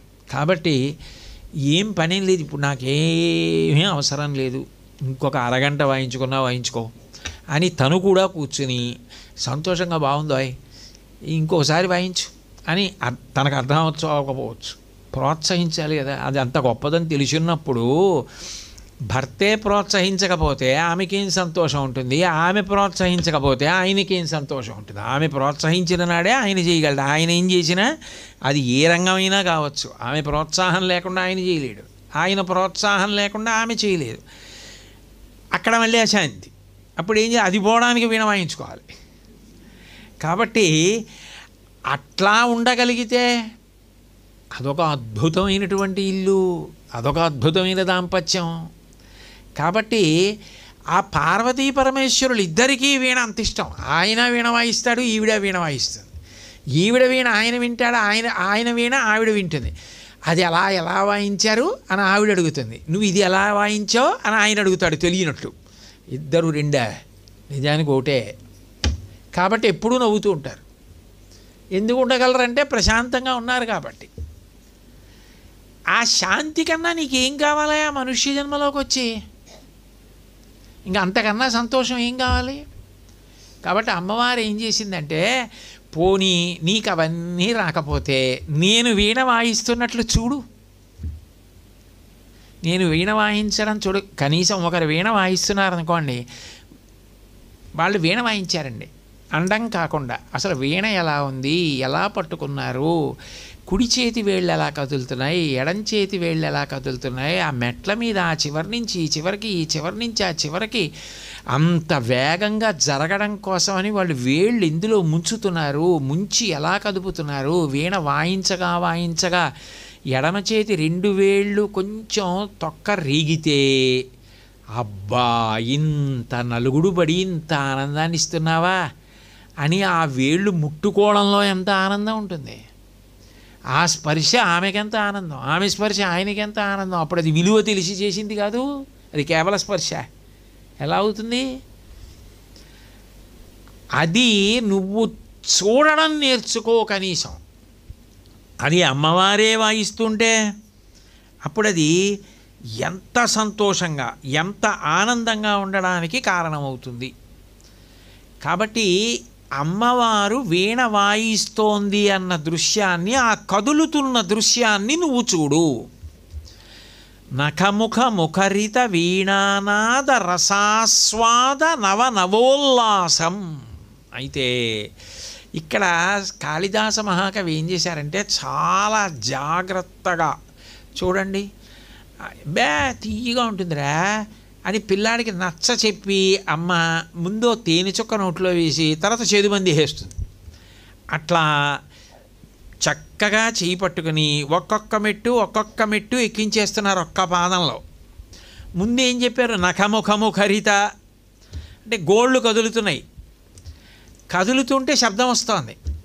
మీరు అలా మూర్తిని ధ్యానం చేస్తుంటే మీకు కదులుతున్న వేళ్ళు కనపడితే తీగల్ని గోళ్ళు మీటాక శబ్దం మీకు ఎలా వినపడకుండా ఉంటుంది? అంటే అక్కడ లేని వీణ లేని అమ్మవారు అన్న మాట లేదు. వీణ వాయిస్తున్న అమ్మవారు ఉంది, మీకు శబ్దం వినపడకపోవడం ఏంటి? ఎందుకు వినపడదు? ఆవిడ వాయిస్తుంటే వినపడదు? వినపడాలి కదా. కాబట్టి ఆ వీణా వాదన, ఆ శబ్దం వినపడింది. ఇప్పుడు ఆవిడ ఏం చేసిందంటే ఆపింది. గోళ్ళని మీటడం ఒక్క క్షణం ఆపి ముక్త హసితంతే చిన్న నవ్వు నవ్వింది. మొలక నవ్వు నవ్వింది. ఎందుకు ఆపిందిట అంటే వీణా నాదరసాస్వాద. ఆమె ఏం చేసిందంటే వీణా శబ్దము ఎక్కడ నుంచి ఉత్పన్నమవుతోందో, ఇంత మధురమైన శబ్దము ఎక్కడ పుడుతోందో ఆ శబ్దమునకు మూలస్థానమునందు లయమైంది. అది నాదోపాసన అంటారు. నాదోపాసన యందు ఇంకా శబ్దం ఉండదు. శబ్దమును ఎవరు సృష్టించాడో, ఎవడు వీణ వాయించాడో, ఎవడు ఈ శబ్దాన్ని కల్పించాడో వాడు ఆ శబ్దము ఉత్పన్నమైన స్థానమునందు లయమై మైమరచిపోయి ఉండిపోయాడు. అందువల్ల చిరునవ్వు వచ్చింది. అది నాదోపాసన. నాదోపాసన చేసిన వాడను నీవాడను నేనైతే అంటే ఓ క్షణం నిశ్శబ్దం. ఎందుకంటే మూలస్థానమునందు అణిగిపోయాడు. బహిర్ముఖుడు అయితే తప్ప శబ్దం లేదు. ఒక్క క్షణ విరామం. ఆ విరామంలో ఆనందానుభవం. ఆ ఆనందానుభవంలో హసితంతే చిన్న మొలక నవ్వు. ఆవిడ ఏది అనుభవిస్తోందో అది నువ్వు అనుభవించాలి. ఆవిడ వీణ పట్టుకుని అనుభవిస్తోంది. ఆవిడ వీణ పట్టుకుని అనుభవిస్తున్న దాన్ని నువ్వు మనసుతో అనుభవించాలి. ఇందులో కొంత కనపడినా చాలు. పోనీ అంతా కనపడకపోయినా కొంతైనా కనపడాలి. ఆ తర్వాత నువ్వు ధ్యానం చేయగా కనపడుతుంది, వినపడుతుంది. ఆ నాదమునందు లయమైపోతారు. కాబట్టి ఏమైంది అంటే నఖముఖ ముఖరిత వీణా నాద రసాస్వాద. ఆ నాదమునందు ఉన్న రసము, ఆనందమును ఆస్వాదించింది ఆవిడ. నాదోపాసన చేసింది. ఇది ఒక్క భారతీయ సంగీతమునకు ఉన్న ప్రక్రియ. ఆ నాద మూలస్థానమును ఉపాసన చేస్తారు. అంటే చూడండి, వేదాంతంలో ఒక మాట ఉంది, నాద బిందు కళా విధానేన అని ఒక మాట వాడతారు. నాద అంటే సమస్త శబ్దముల యొక్క పుట్టుక స్థానం. బిందు అంటే సమస్త రూపముల యొక్క పుట్టుక స్థానం. ఇప్పుడు నేను ఎవరిదైనా పిల్లి బొమ్మ గీయండి అన్నాడు అనుకోండి, మా మనవడు వచ్చి తాతగారు పిల్లి బొమ్మ గీయండి తాతగారు అన్నాడు అనుకోండి, నేను ముందు ఏం చేయాలి? ఇలా పెట్టాలి కలం, ఓ చొక్కా. ఆ చుక్కలోంచి మెల్లిగా తిప్పుతుంటే పిల్లి వస్తుంది. దాని నిండా చుక్కలే ఉన్నాయి. నిజానికి చుక్కలన్నీ ఇచ్చి బొమ్మ గీయండి అంటుంటారు. పిల్లి బొమ్మ చుక్కలతో గీసేసి చుక్కలు కలవండి అంటే పిల్లలు కలిపేసి తాతగారు పిల్లి వచ్చిందంటారు. అంటే చుక్కలు కలిపితే పిల్లి వచ్చింది. బిందువులోంచి రూపాలు వచ్చాయి, నాదములోంచి శబ్దాలు వచ్చాయి. అవే పార్వతీ పరమేశ్వరులు. నామరూపాత్మకమైన జగత్ పార్వతీదేవి, శబ్దమునకు మూలస్థానమై ఢమరుకాన్ని పట్టుకుంటాడు శివుడు. ఈ నాదబిందు స్వరూపంలోంచి కళావిధానేన సమస్త జగత్తు ప్రభవించింది. ఆ నాదము ఉత్పన్నమైన స్థానమును పరిశీలిస్తున్నప్పుడు ఒక్క క్షణం ఆ శబ్దము ఉత్పన్నమైనటువంటి స్థానమునందు లయమైపోతాడు వైణికుడు, ఆ సంగీత శాస్త్రవేత్త. అక్కడ ఆయన ఎనలేని ఆనందాన్ని పొందేస్తున్నాడు. అక్కడ శృతి స్వరం ఒక్కటైపోతాయి. రెండు ఒక్కటైపోయిన చోటేదో దాన్ని నాదం అంటారు. అక్కడ ఆత్మానందం, బ్రహ్మానందం అంటారు. అది అక్కడ కలుగుతుంది. అది యోగి ఏం చేస్తాడంటే ఆ సంగీతం అట్లా సాధన చేసి చేసి చేసి చేసి చిట్ట చివరికి తాను శరీరమే వదిలిపెట్టేయవలసి వచ్చినా, తాను ఎంత భయంకర సన్నివేశంలో అశాంతితో ఉన్నా తనకి ఆ శబ్దము మీద నమ్మకం, అది శాంతికారకమని, దాని ద్వారానే ఆ స్థితిని ఎదుర్కొంటాడు. మీకు నేను ఒక ఉదాహరణ చెప్పాలి అంటే, త్యాగరాజస్వామి వారికి శొంఠి వెంకటరమణయ్య గారి గురువుగారు వేటూరు ప్రభాకర శాస్త్రి గారు ఒకప్పుడు ఒక వ్యాసం రాశారు. ఆ వ్యాసంలో శొంఠి వెంకటరమణయ్య గారి గురువుగారు ఎవరు? వేటూరు ప్రభాకర శాస్త్రి గారు అంటే మహానుభావుడు, ప్రాతస్మరణీయుడు, వెంటనే నమస్కారం చేయాలి. అటువంటి మహానుభావుడు వేటూరు ప్రభాకర శాస్త్రి గారు, సుసర్ల దక్షిణామూర్తి గారు, పారుపల్లి రామకృష్ణయ్య పంతులు గారు, వీళ్ళందరూ కూడా అటువంటి మహానుభావులు. అటువంటి వారైనటువంటి శొంఠి వెంకటరమణయ్య గారు త్యాగరాజస్వామికి గురువుగారు. అటువంటి త్యాగరాజస్వామి గారి గురువుగారైన శొంఠి వెంకటరమణయ్య గారికి గురువుగారు హరిరామయ్య గారు అని వేటూరు ప్రభాకర శాస్త్రి గారు నిర్ధారణ చేసి వ్యాసం రాశారు. ఈ హరిరామయ్య గారు ఒకానొకప్పుడు ఒక చోట సంగీతంలో బాగా అనుభవిస్తూ పాడిన కారణం చేత ఒక ఉపద్రవం ఏర్పడితే ఆయనకి బాధ కలిగి ఆంధ్రదేశాన్ని విడిచిపెట్టి వెళ్ళిపోయారు. ఆయన ఒకప్పుడు ఏం చేశారంటే చాలా సంతోషంతో పాట పాడుతున్నారు ఒక వివాహ కార్యక్రమంలో. ఆయన అందులో ఏం చేశారంటే అగ్ని సంతోషించేటటువంటి రాగాన్ని బాగా ఆలాపన చేశారు. ఆనందంలో తెలియలేదు ఆయనకి. అంత ఆనందంతో ఆ రాగం పాడేటప్పటికి పందిరి అగ్గినట్టుకుపోయి కాలిపోయింది. పెళ్లి పందిరి కాలిపోతే వాళ్ళందరూ బాధపడ్డారు. అనౌచిత్యంగా పెళ్లి పందిట్లో నేను అగ్ని సంతోషకారమైన కారకమైన రాగం పాడాను, ఇక్కడ ఉండనని చెప్పి ఆ ఊరు వదిలిపెట్టి ఆయన మైసూరు వెళ్ళిపోయారు. వెళ్ళిపోయి ఆయన ఒక రోజున సంధ్యావందనం చేసుకొని ఓ పూల తోటలో కూర్చున్నారు. కూర్చుంటే ఆయనకి తెలియదు ఏమైందంటే ఆ పూల తోటలో మైసూరు మహారాజా గారి యొక్క కుమార్తెలు ఆడుకుంటున్నారు. ఆయన ఏదో పాపం చోట కూర్చొని విశ్రాంతి తీసుకుంటున్నారు. విశ్రాంతి తీసుకుంటుంటే ఆ పిల్లలు, ఆడపిల్లలు పరుగు పరుగున పెద్దగా అరుస్తూ ఈయన దగ్గరికి వచ్చారు. వచ్చేటప్పటికి ఈయన చూశారు ఈ హరిరామయ్య గారు. ఏమ్మా ఎందుకు అరుస్తున్నారు, ఏమైందని అడిగారు. నాగుపాము ఎంతుందో తరుముకొస్తోంది అన్నారు.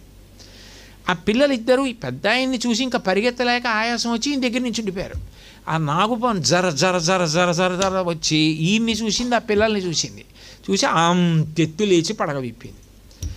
ఆయన ఏం చేశారంటే వెంటనే పున్నాగవరాళి రాగం పాడారు.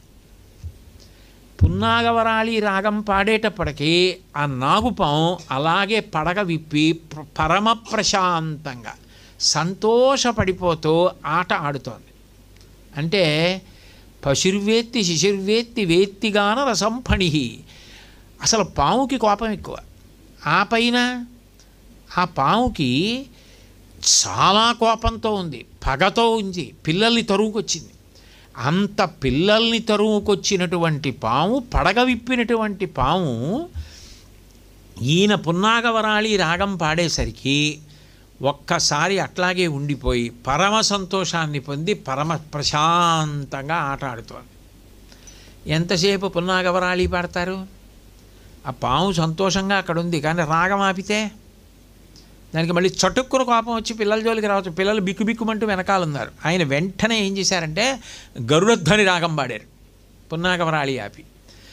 గరుడధ్వని రాగం పాడగానే దానికి గరుత్మంతుడు వస్తున్న శబ్దం వినపడింది.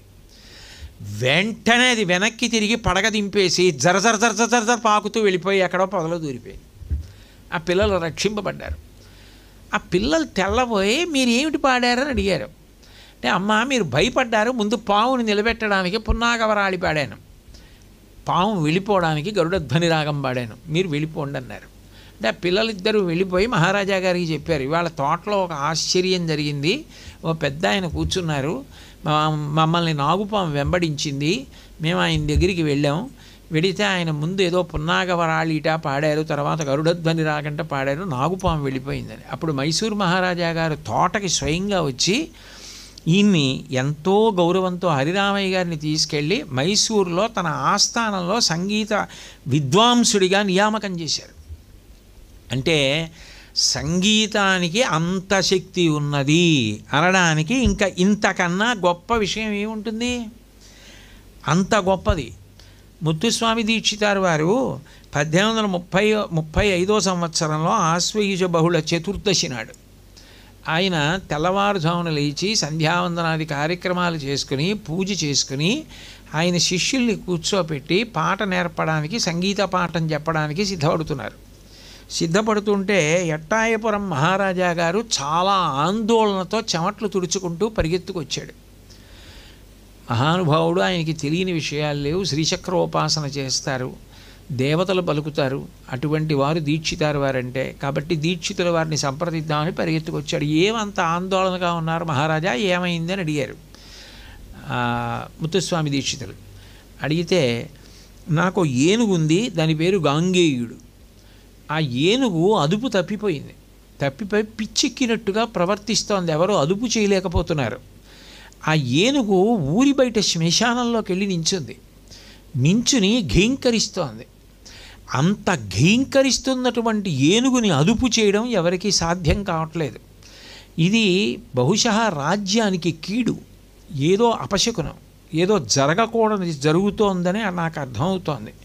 ఈ కీడు తప్పించగలిగిన వారు మీరే. ఎంతమంది వెళ్ళినా ఏనుగుని అదుపు చేయలేకపోతున్నారు. మీరే ఆ ఏనుగు అదుపులోకి వచ్చేటట్టు చేసి ఉపకారం చేయాలన్నారు. దీక్షితారు వారు కళ్ళు మూసుకొని ధ్యానం చేసి, మహారాజా నీకేం బెంగలేదు, నీకు కానీ, నీ కుటుంబానికి కానీ, నీ సైన్యానికి కానీ, నీ రాజ్యానికి కానీ ఉపద్రవం జరగదు. దీని సంకేతం వేరు, వెళ్ళిపోమన్నారు. వెళ్ళిపోమ్మని ఆయన వెంటనే శ్రీచక్రార్చన చేస్తున్నారు. చేస్తుంటే ఆయనకి అన్నపూర్ణమ్మ కనపడితే వెంటనే ఏహి అన్నపూర్ణే సన్నిదేహి సదాపూర్ణే సువర్ణే పున్నాగవరాళిలోనే పాడారు. అప్పుడు పాడిన తర్వాత ఆ అన్నపూర్ణమ్మ అదృశ్యమైన తర్వాత ఆయనకి అర్థమైంది. ఏమిటి అర్థమైంది అంటే, సప్తస్వరాలలో 7వ స్వరాన్ని నిషాదం అంటారు, పై స్థాయి. ఆ నిషాదం ఏనుగు యొక్క అరుపులోంచి వస్తుంది. అందుకని ఆయనకి అర్థమైన విషయం ఏమిటంటే, నేను షట్చక్ర భేదనం చేసి 7వదైన సహస్రారాన్ని దాటాలి అంటే నేను శరీరం విడిచిపెట్టేయవలసిన సమయం ఆసన్నం అయిపోయింది. అందుకని అమ్మవారు రాజుగారి ఏనుగు శ్మశానానికి వెళ్ళి ఘీంకరించడం ద్వారా తెలియచేస్తోంది, ఇవాళ నువ్వు షట్చక్ర భేదనం చేసి శరీరం వదిలిపెట్టేశాయి, నీకు శరీరం వదిలిపెట్టేసే సమయం ఆసన్నం అయిపోయింది అని. అటువంటి మహానుభావుడి శరీరం పతనమైపోవడం కన్నా ఇంకా పెద్ద లోటు ఏముంటుంది శిష్యులకి? అటువంటి మహానుభావుడు వెళ్ళిపోతే ఆయనకి ఏం లోటు లేదు, మరి శిష్యులకు బాధ కాదు, రాజ్యానికి బాధ కాదు అటువంటి వాడు వెళ్ళిపోవడం. అందుకని ఆయన వెంటనే ఏం చేశారంటే, మీనాక్షి పరదేవత మీద శిష్యుల్ని కీర్తన పాడమన్నారు. అప్పుడు పాడారు వాళ్ళందరూ కలిసి మీనాక్షి ముదందేహి. దాన్ని గమకక్రియ రాగం అంటారు. గమకక్రియ రాగానికి ఉన్న లక్షణం ఏమిటంటే, అది కుండలిని శక్తి కదలడానికి చాలా తేలిగ్గా అవకాశం ఇస్తుంది.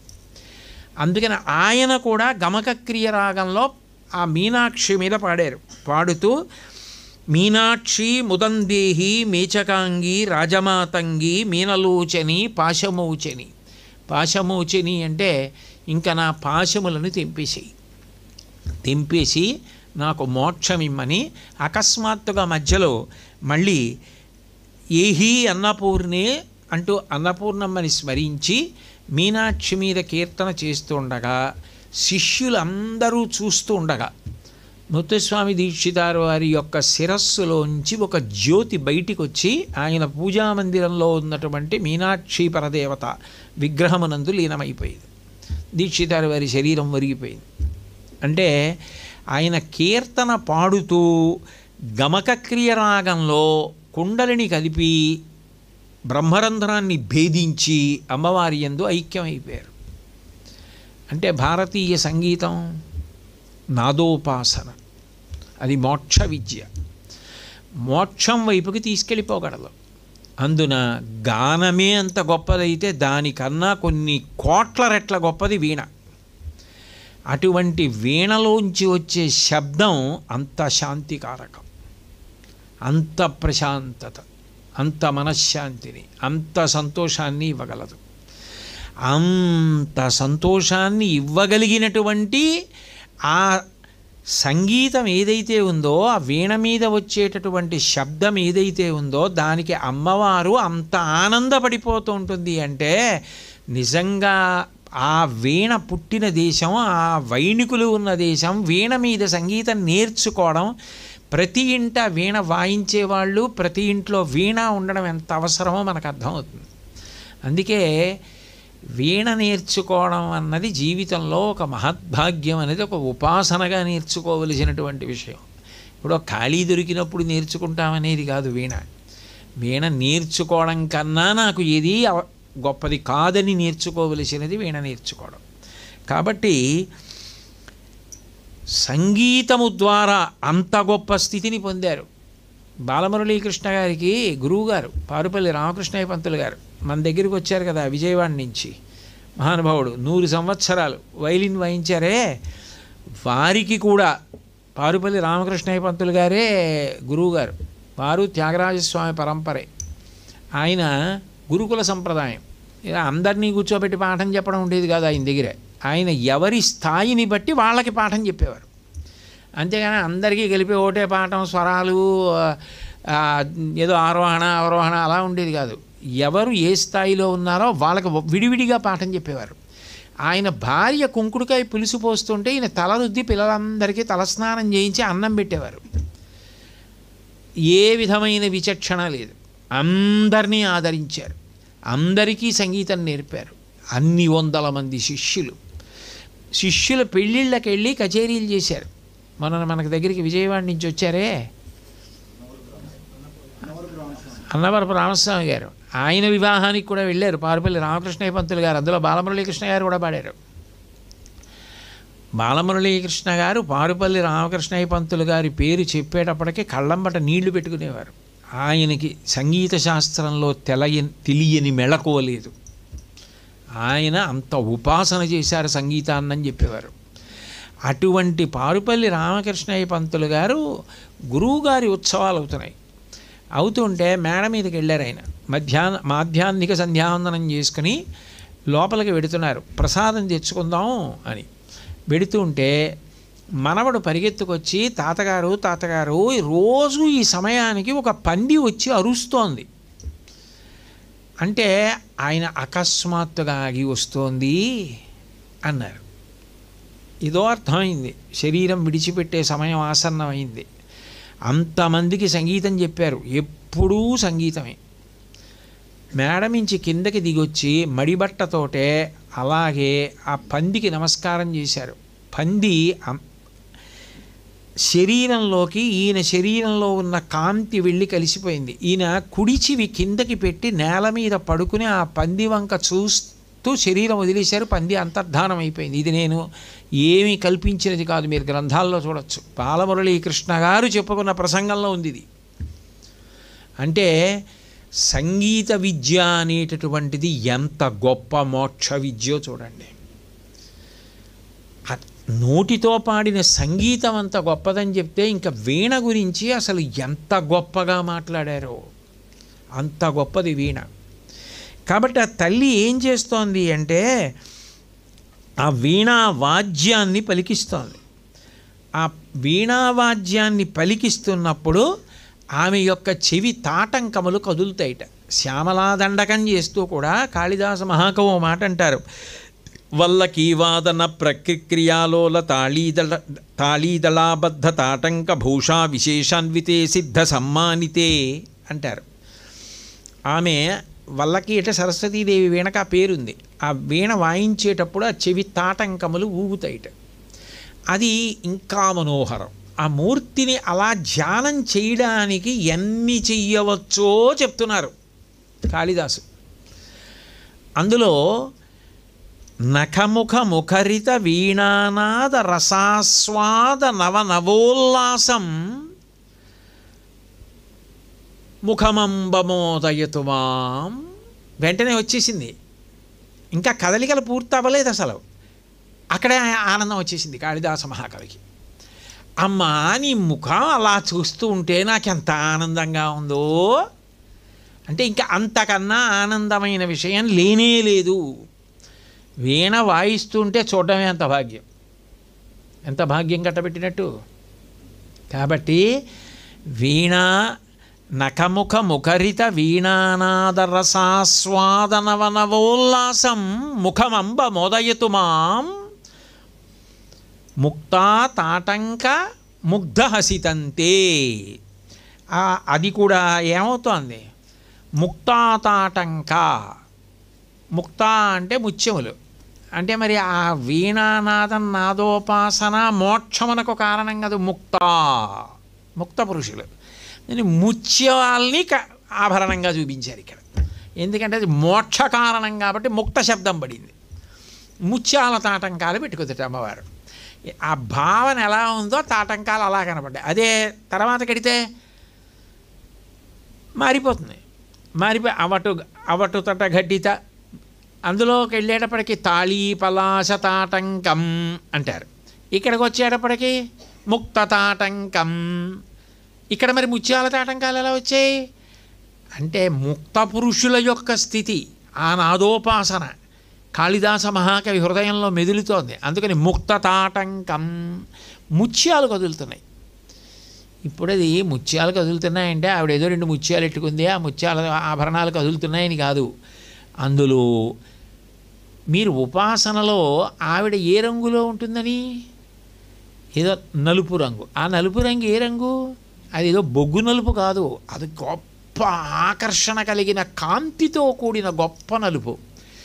ఇప్పుడు తెల్ల ముత్యం ఆవిడ నల్ల బొగ్గలో ఇంకా బాగా కనపడుతుంది ప్రతిఫలించి కాదు. అదే ఇంద్రనీలమణి అయితే ఏమో, అది తెల్ల తాటంకం కాబట్టి ఎంతో అందంగా కనపడుతుంది.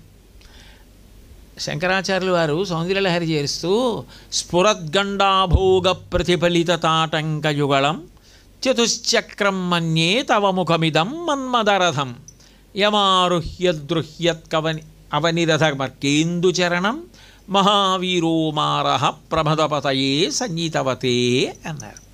అమ్మ నాకు చిన్న అనుమానంగా ఉంది అన్నారు అమ్మవారి దగ్గరికి వెళ్ళి. ఏం అనుమానం శంకర అంటే శంకరాచార్య అని. అమ్మా, మన్మధుడు శంకరుడి మీద యుద్ధానికి సిద్ధం చేసుకుంటున్నట్టు ఉన్నాడమ్మా. ఏదో సైన్యాన్ని కూడదీయడం, పరికరాలు ఇవన్నీ ఏదో సిద్ధం చేస్తున్నట్లు నాకు అనుమానంగా ఉందమ్మా. పోనీ ఏమైనా సైన్యాన్ని సిద్ధం చేశాడా అంటే సైన్యం కాదు, కానీ యుద్ధానికి మాత్రం సిద్ధపడుతున్నాడని అర్థం అవుతోంది. ఏం చేశాడే యుద్ధానికి రావడానికి? ఎందుకు ఇప్పుడు ఏం వైరం ఉంది శంకరుడికి మన్మధుడికి అంటే, ఓడిపోతే బాధ లేదమ్మా, కాలిపోయాడు శివుడి చేతిలో, బూది కుప్ప అయిపోయాడు. అప్పటి నుంచి మనసులో ఎప్పటికైనా శివుడిని ఒకసారి గెలవాలని కోరిక. ఎలా అంటే బాగా ఆలోచించేట, ఒక్కలాగే గెలవగలం. స్ఫురద్గండాభోగ ప్రతిఫలిత తాటంక యుగళం చతుశ్చక్రం మన్యే. మన్యే అంటే ఊహిస్తున్నాను. అమ్మ నాకు ఎందుకు అనుమానంగా ఉందో తెలుసా? మన్మధుడు 4 చక్రాలున్న రథాన్ని తయారు చేసుకున్నాడు. శివుడికి చతుశ్చక్రం మన్యే తవ ముఖమిదం మన్మదరథం యమారుహ్యదృహ్యత్ అవనిరథమర్కేందుచరణం. ఆయనకి అర్క ఇందు సూర్యచంద్రులు ఇద్దరు చక్రాలు శివుడి రథానికి. త్రిపురాసుర సంహారానికి వెళ్ళేటప్పుడు భూమిని రథం చేసుకున్నాడు, సూర్యచంద్రులు రథచక్రాలు చేసుకున్నాడు. అందుకని శివుడి రథానికి 2 చక్రాలు. ఇప్పుడమ్మా మన్మధుడు తయారు చేస్తున్నటువంటి రథానికి 4 చక్రాలు. అబ్బా ఏమిటో ఆ రథం, ఆయన 4 చక్రాలు ఏమిటి అంది అమ్మవారు. అమ్మా నువ్వు పెట్టుకున్న తాటంకాలున్నాయే, ముత్యాల తాటంకాలు, కాళిదాస మహాకవి చూసినవి, అవి 2. అవి నీ బొగ్గల్లో బాగా ప్రతిఫలిస్తాయి కదా, నల్ల కాంతితో ఉంటాయి కదా. మేసక మాషే చనకం అంటారు కదా. ఆ నల్ల కాంతి ఉన్న బొగ్గల్లో తెల్ల ముత్యాలు ఇంకా బాగా కనపడుతుంటాయి. నీ బింబ ప్రతిబింబాలు 2, ఈ 2 4 చక్రాలు నీ ముఖం రథం. ఇప్పుడు మన్మధుడు అందులో ఉన్నాడు. పూర్వంలా విల్లు ధనస్సు అవన్నీ పక్కన పారేశాడు. రథం ఒకటి చాలు అన్నాడు. ఇక్కడ ఎక్కి కూర్చునంటే అమ్మవారి ముఖంలోకి ఉన్నాడు మన్మధుడు. శంకరుడు భూమిని రథం చేశాడు, సూర్యచంద్రాలు ఇద్దరినీ కూడా రథచక్రాలు చేశాడు, యుద్ధానికి వచ్చాడు, ఏదో పెద్ద బ్రహ్మాండం మీరు పర్వతాన్ని విల్లు చేసుకున్నాడు, నారాయణమూర్తిని పాము చేశాడు, ఈసారి వదిలిపెట్టను, బూది కన్నా ఇంకా ఏమైనా చేసేస్తే చేసేస్తాను మన్మధుడిని అన్నాడు. ఏడు ఎక్కడ యుద్ధానికి, ఏదో రథం అన్నట్టే ఏది ఎక్కడున్నాడు అన్నాడు. అదిగో అన్నారు. ఎక్కడున్నాడు? వాళ్ళ ఆవిడ ముఖంలో ఉన్నాడు. ఇలా చూశాడు. ఆవిడ ముఖం చూసేటప్పటికి మహాప్రసన్నం అయిపోయాడు, ఆనందపడిపోయి యుద్ధం సంగతి మర్చిపోయి, ఏమిటో మన్మధుడు నీ ముఖంలో కూర్చున్నట్ట అని వచ్చి కూర్చున్నాడు. యుద్ధానికి వచ్చినవాడు యుద్ధం చేయకుండా కూర్చునిపోతే ఓడిపోయినట్టేగా. మన్మధుడికి లొంగిపోయాడుగా ఆవిడ ముఖం చూడగానే. అందుకని అమ్మా నిన్ను ఇలా గెలవడానికి అలా వస్తున్నాడు మన్మధుడని నాకు అనుమానంగా ఉందన్నారు శంకరాచార్యుల వారు. అంటే తాటంకాలను అడ్డుపెట్టి అంత అందంగా మాట్లాడారు. కాబట్టి ముక్తాతాటంక, ముత్యములను తాటంకములుగా పెట్టుకున్నటువంటి ఓ తల్లి, ముగ్ధ హసితంతే, ముగ్ధ అరమరిక లేకుండా చిన్న పిల్ల ఎంత పవిత్రంగా నవ్వుతుందో అటువంటి నవ్వు మొలక నవ్వు. అంటే అంత సంతోషంతో వీణ వాయిస్తూ నాదోపాసన చేస్తూ మొలక నవ్వు నవ్వుతున్నటువంటి ఓ తల్లి, నీ ముఖం చూస్తుంటే అమ్మా మోదయ్యతో నాకు సంతోషం కలిగేస్తోంది. పిల్లలు ఆడుకుంటుంటే చూస్తుంటే మనకి సంతోషం కలిగేసినట్టే ఆవిడ్ని చూస్తే మనకి సంతోషం కలుగుతుంది. అంటే లోకంలో చాలా గొప్ప దృశ్యాలలో ఒకటి అసలు వీణ వాయిస్తుంటే చూడడం. అయితే అలా నవ్వుతూ వాయిస్తే సంతోషంగా అలా వాయిస్తే అది వీణ వాయించడమే చాలు. కాబట్టి అంత గొప్పది. అయితే ఇక్కడ ఒక విషయాన్ని బాగా గమనించవలసి ఉంటుంది. ఈ శ్లోకాన్ని పరిశీలించినప్పుడు ఒక విషయాన్ని మీరు జ్ఞాపకానికి తెచ్చుకోవాలి. ఈ భావాన్ని యథాతథంగా ఇలా కానీ చూస్తే ఏమవుతుంది అన్నది కాళిదాస మహాకవి మోదయతు మాం, నాకు సంతోషం కలుగుతోంది అని వదిలిపెట్టారు. కానీ నాకు సంతోషం కలుగుతోంది అన్న మాట వెనక అమ్మవారు ఇచ్చే ఫలితమేమి అటువంటి తల్లిని చూస్తే? ఆ మొలక నవ్వున్న తల్లి, ఆ ముగ్ధహసితం వెనక ఏ ఉంటుంది? దీన్ని మూకశంకరులు చెప్పారు.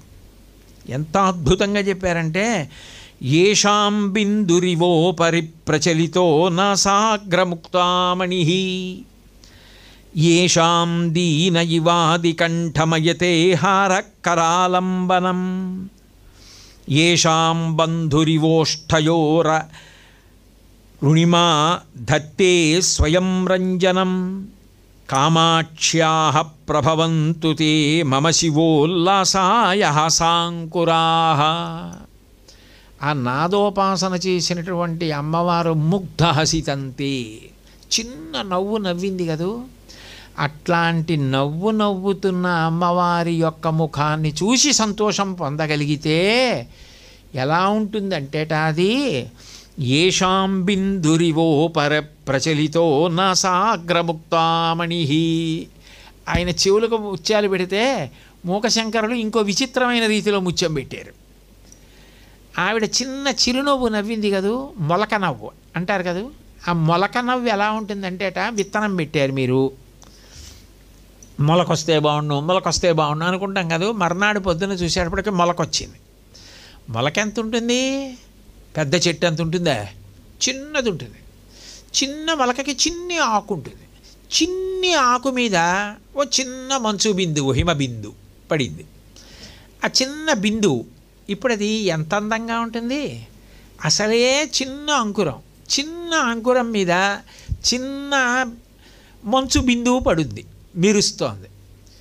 ఎలా ఉందో అట్లా ఆవిడ చిన్న నవ్వు నవ్విందిట. ఆ నాదోపాసన చేసి నవ్వినప్పుడు ఆ చిన్న నవ్వు ఎలా ఉందంటే ప్రవాహం పైన ముక్కుకి పెట్టుకున్న ముత్యంలా ఉందిట. ముత్యం స్వచ్ఛతకి గుర్తు, తెల్లతనం. అంటే ఆ నవ్వు అంత స్వచ్ఛంగా ఉంది. ముగ్ధహసితంతే, అంత స్వచ్ఛమైన నవ్వు. ఆ చిరునవ్వు ముత్యం ముక్కుకి పెట్టుకుంటే అలా ఉందో అలా ఉందిట.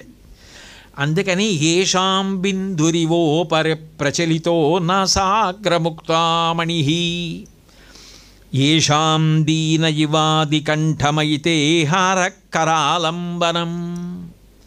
అమ్మవారు మెళ్ళో మంచి హారం ఒకటి వేసుకుంది. హారము అన్న మాటకు అర్థం ఏమిటి? భూషణము. భూషణం ఏం చేస్తుంది? ఉన్న అందాన్ని పెంచుతుంది, లేదా లేని అందాన్ని తీసుకొస్తుంది. అందుకని దాని పేరే భూషణం. భూషణం అంటే భూషింపజేయునది. కేయూరాణిన భూషితం నభూషణంచ పురుషం హారాన చంద్రోజ్వల అంటాడు భర్తృహరి.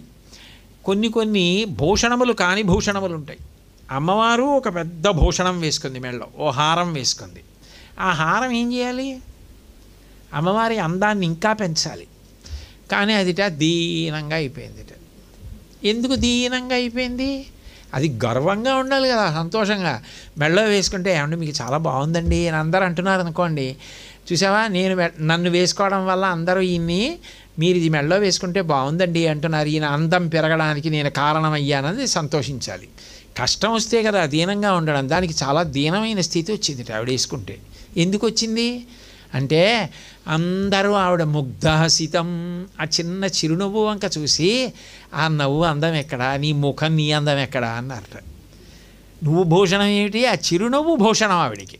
అంతేగాని నువ్వు భూషణం ఏంటే పేరుకి అలా అంటారు, కానీ హారం అయితే నువ్వు భూషణమా అమ్మవారికి?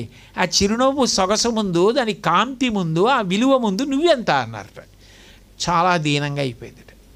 ఇప్పుడు చాలా దీనుడు అయిపోయాడు అనుకోండి, కష్టంలో ఉన్నాడు అనుకోండి, ఆసరా కావాలి ఎవరిదో. ఇప్పుడు చాలా దైన్యం అంటే ఏంటి? ఆ కష్టంలోంచి గట్టెక్కలేకపోయాడు. గట్టెక్కలేకపోతే ఏం చేస్తాడు? ఏమంటే మీరు కొంచెం ఉపకారం చేసి పెట్టాలి, నాకు చాలా ఇబ్బందిలో ఉన్నాను అంటాడు. కరాలంబరం, వాళ్ళ చేయూత తీసుకుంటాడు. నడవలేకపోయాడు అనుకోండి, ఒక కర్ర అట్టుకుంటాడు. కష్టంలో ఉన్నాడు అనుకోండి, ఒకళ్ళ యొక్క చేయూతను అడుగుతాడు, మీరు నాకు సహాయం చేయండి అంటాడు.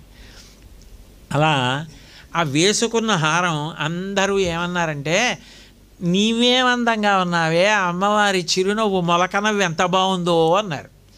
సిగ్గుపడిపోయి దైన్యాన్ని పొంది అట్లా కాదు కానీ, ఓ చిరునవ్వా, నువ్వు చక్కగా చిన్న బిందువుల ముక్కుకి లేని ముత్యాన్ని అలంకారం వచ్చేట్టుగా చేసి ముక్కుకి అందం తెచ్చావు. అక్కడ లేదు అసలు, లేనిది ఉన్నట్టుగా చేసి ముక్కుకి అందం తెచ్చావు. నేను నిజానికి అందం తేవాలి, కానీ నేను అందం తేకపోగా ఓ చిరునవ్వా, నిన్ను చూసి నన్ను అందరూ నువ్వే అందంగా ఉన్నావు అంటున్నారు. అందుకని ఒక్క పని చేయి, ఆ కాంతి నా మీద కూడా పడేటట్టుగా చేస్తే కాస్త నన్ను అందరూ ఇప్పుడు బాగున్నావు అంటారు. అందుకని కొంచెం కాంతి నా మీద పడేటట్టుగా చేయవా అని దైన్యంతో ప్రార్థించింది. హారం ఈవిడ యొక్క చిరునవ్వు కరాలంబనాన్ని అడిగిందిట దైన్యంతో. అంటే అమ్మవారి యొక్క చిరునవ్వు కాంతి ముందు హారముల యొక్క కాంతులు పనికి రాకుండా పోయి, అమ్మా ఏషాం బంధురివోష్ఠయోరరుణిమా దత్తే స్వయం రంజనం. అరుణిమ ఆ చిన్న చిరునవ్వు నవ్వింది కదూ, చిన్న చిరునవ్వు నవ్వినప్పుడు ఏమవుతుందంటే పెదవులు కొద్దిగా విచ్చుకొని దంతపంక్తి తెల్లగా కనపడకుండా కనపడతాయి. పెదవి కొంచెం ముందుకి రావడంలో ఎరుపు కాంతి బాగా స్పష్టంగా కనపడేది.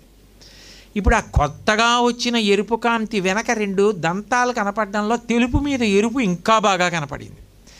ఈ కొత్తగా చిరునవ్వు వల్ల వచ్చిన ఈ ఎరుపు కాంతి ఎలా ఉందంటేట, ఇంటికి బంధువులు వస్తే వచ్చినంత సంతోషంగా ఉందిట.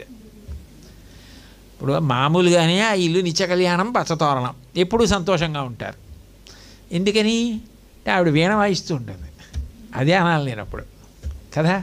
మరి శాంతికారకం అదే అని నేను చెప్తున్నప్పుడు, శ్లోకం అదైనప్పుడు ఆ ఇంటి సంతోషానికి కారణం వీణే చెప్పాలి నేను. అందుకని సంతోషంగా ఉంటారు. అయితే ఇప్పుడు దానికి సంతోషం ఇంకా పెరిగింది ఆ ఇంట్లో. ఎందుకని? బంధువులు వచ్చారు. వస్తే మూతి ముడుచుకునేవాళ్ళు కాదు ఆ యజమాని, వచ్చారని సంతోషించేవాడు. వాళ్ళు అబ్బా వీడికి బంధువునయ్యన్న అదృష్టం రావిడిని బంధుత్వంతో పిలుస్తాను ఇలాంటి వాడిని అని వాళ్ళు సంతోషిస్తారు. ఈయనకి ఆ భావన ఉండదు. నా బంధువుని కౌగులించుకుని లోపలికి పిలుస్తాడు ఆయన. ఎంతో ఆనందంగా నవ్వుతాడు, వాళ్ళతో మాట్లాడతాడు, పలహారం చేయండి అంటాడు, భోజనం చేయండి అంటాడు. బంధువులు వచ్చారని ఆనందంగా గడిపేశాడు. బంధువులు వచ్చిన ఇల్లు ఎంత సంతోషంగా ఉంటుందో, చిరునవ్వు నవ్వినప్పుడు పెదవిలోంచి వచ్చిన ఎరుపు కాంతి వల్ల కొత్తదనం అంత సంతోషంగా ఉంది. ఇప్పుడు ఆ చిరునవ్వు, ఇంత గొప్ప చిరునవ్వు, కామాక్షాః ప్రభవంతు తే మవ శివోల్లాసాయ హాసాంకురాః. అమ్మా నీ చిన్న చిరునవ్వు ఉంది చూశావు, ఇది నేను ఊహ చేశాను. ఊహ చేసి చూసేటప్పటికి నాలో ఉన్న శివుడు మురిసిపోయాడు.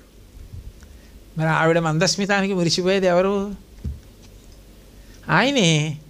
నాలోని శివుడు మురిసిపోతే నా జన్మకి ఇంకంతకన్నా ఏం కావాలి? ఎంత ఉపాసన చేస్తే మురిసిపోవాలి ఆయన?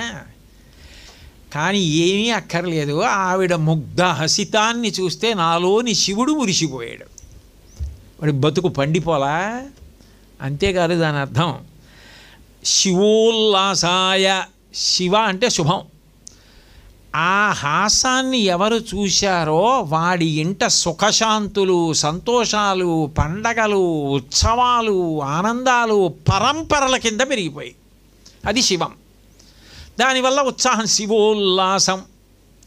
అంటే ఆ చిరునవ్వుని ఎవడు దర్శనం చేస్తున్నాడో వాడి ఇంట్లో పరంపరగా సంతోషాలు, పండగలు, సుఖాలు, బంధుదర్శనాలు, శుభవార్తలు, ఉత్సవాలు, ఊరేగింపులు, డబ్బు, సంతోషం, ధర్మం అలా ఉంటుంది.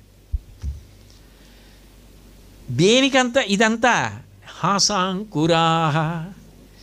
చిన్న మొలకంత నీ చిరునవ్వు చూస్తే శివుడు పొగిపోయాడమ్మా, నాకు ఇన్ని శుభాలు వచ్చేస్తున్నాయమ్మా.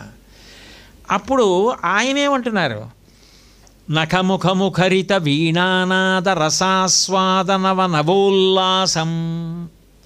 అమ్మా, నువ్వు అంత ఉల్లాసంగా సంతోషంగా ఉన్నప్పుడు, వీణానాదాన్ని అనుభవిస్తున్నప్పుడు వచ్చినటువంటి ఆ చిన్న చిరునవ్వు ఉందే, ముఖమంబ మోదయతు మాం ముక్తా తాటంక ముగ్ధ హసితంతే.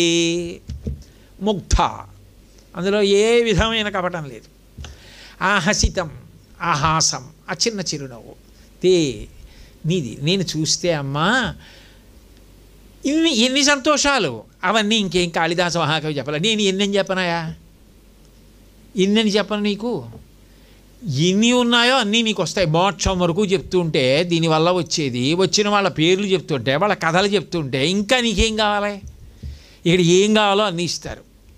ఆఖరణ మోక్షం ఇస్తుంది. ఆ వీణ వాయిస్తున్న తల్లి యొక్క మూర్తిని నువ్వు చూడగలిగితే చాలు మనసులో. ముఖమంబ మోదయతు మాం ముగ్ధ హసితంతే. ఆ చిరునవ్వు, ఆ వీణ తీగలు, ఆ గోటితో మీటడం, ఆ నాదం, ఆవిడొక్క క్షణం ఆగడం, ఆనందపడ్డం, చిన్న నవ్వు నవ్వడం చూడగలిగితే చాలు, వినగలిగితే చాలు. అంత గొప్ప అదృష్టం. కాబట్టి ఈ శ్లోకంలో కాళిదాస మహాకవి అమ్మవారే వీణ వాయిస్తూ ఆనందపడిపోయిన రూపంలో ఆమె చిరునవ్వుని నేను చూడడంలో నాకు కలిగే ప్రయోజనాన్ని చెప్తున్నారంటే ఆమె కూడా వీణావాదంలో అంత ఆనందాన్ని పొందుతుంది అని.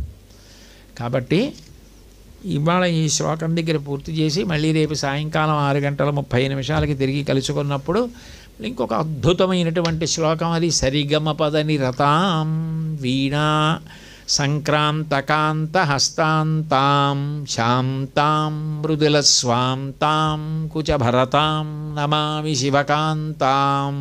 అక్కడ నమస్కారం చేశారు కాళిదాస మహాకవి. ఆ శ్లోకాన్ని పరిశీలిద్దాం. మంగళాశాసనపరై మదాచార్య పురోగమై సర్వైశ్చ పూర్వైరాచార్యై సత్కృతాయాస్తు మంగళం. మంగళం కోసలేంద్రాయ మహనీయ గుణాత్మనే చక్రవర్తి తనూజాయ సర్వభౌమాయ మంగళం. ఉమాకాంతాయ కాంతాయ కామితార్థప్రదాయినే శ్రీగిరీశాయ దేవాయ మలినాథాయ మంగళం. సర్వం శ్రీ ఉమామహేశ్వర పరబ్రహ్మార్పణమస్తు. స్వస్తి.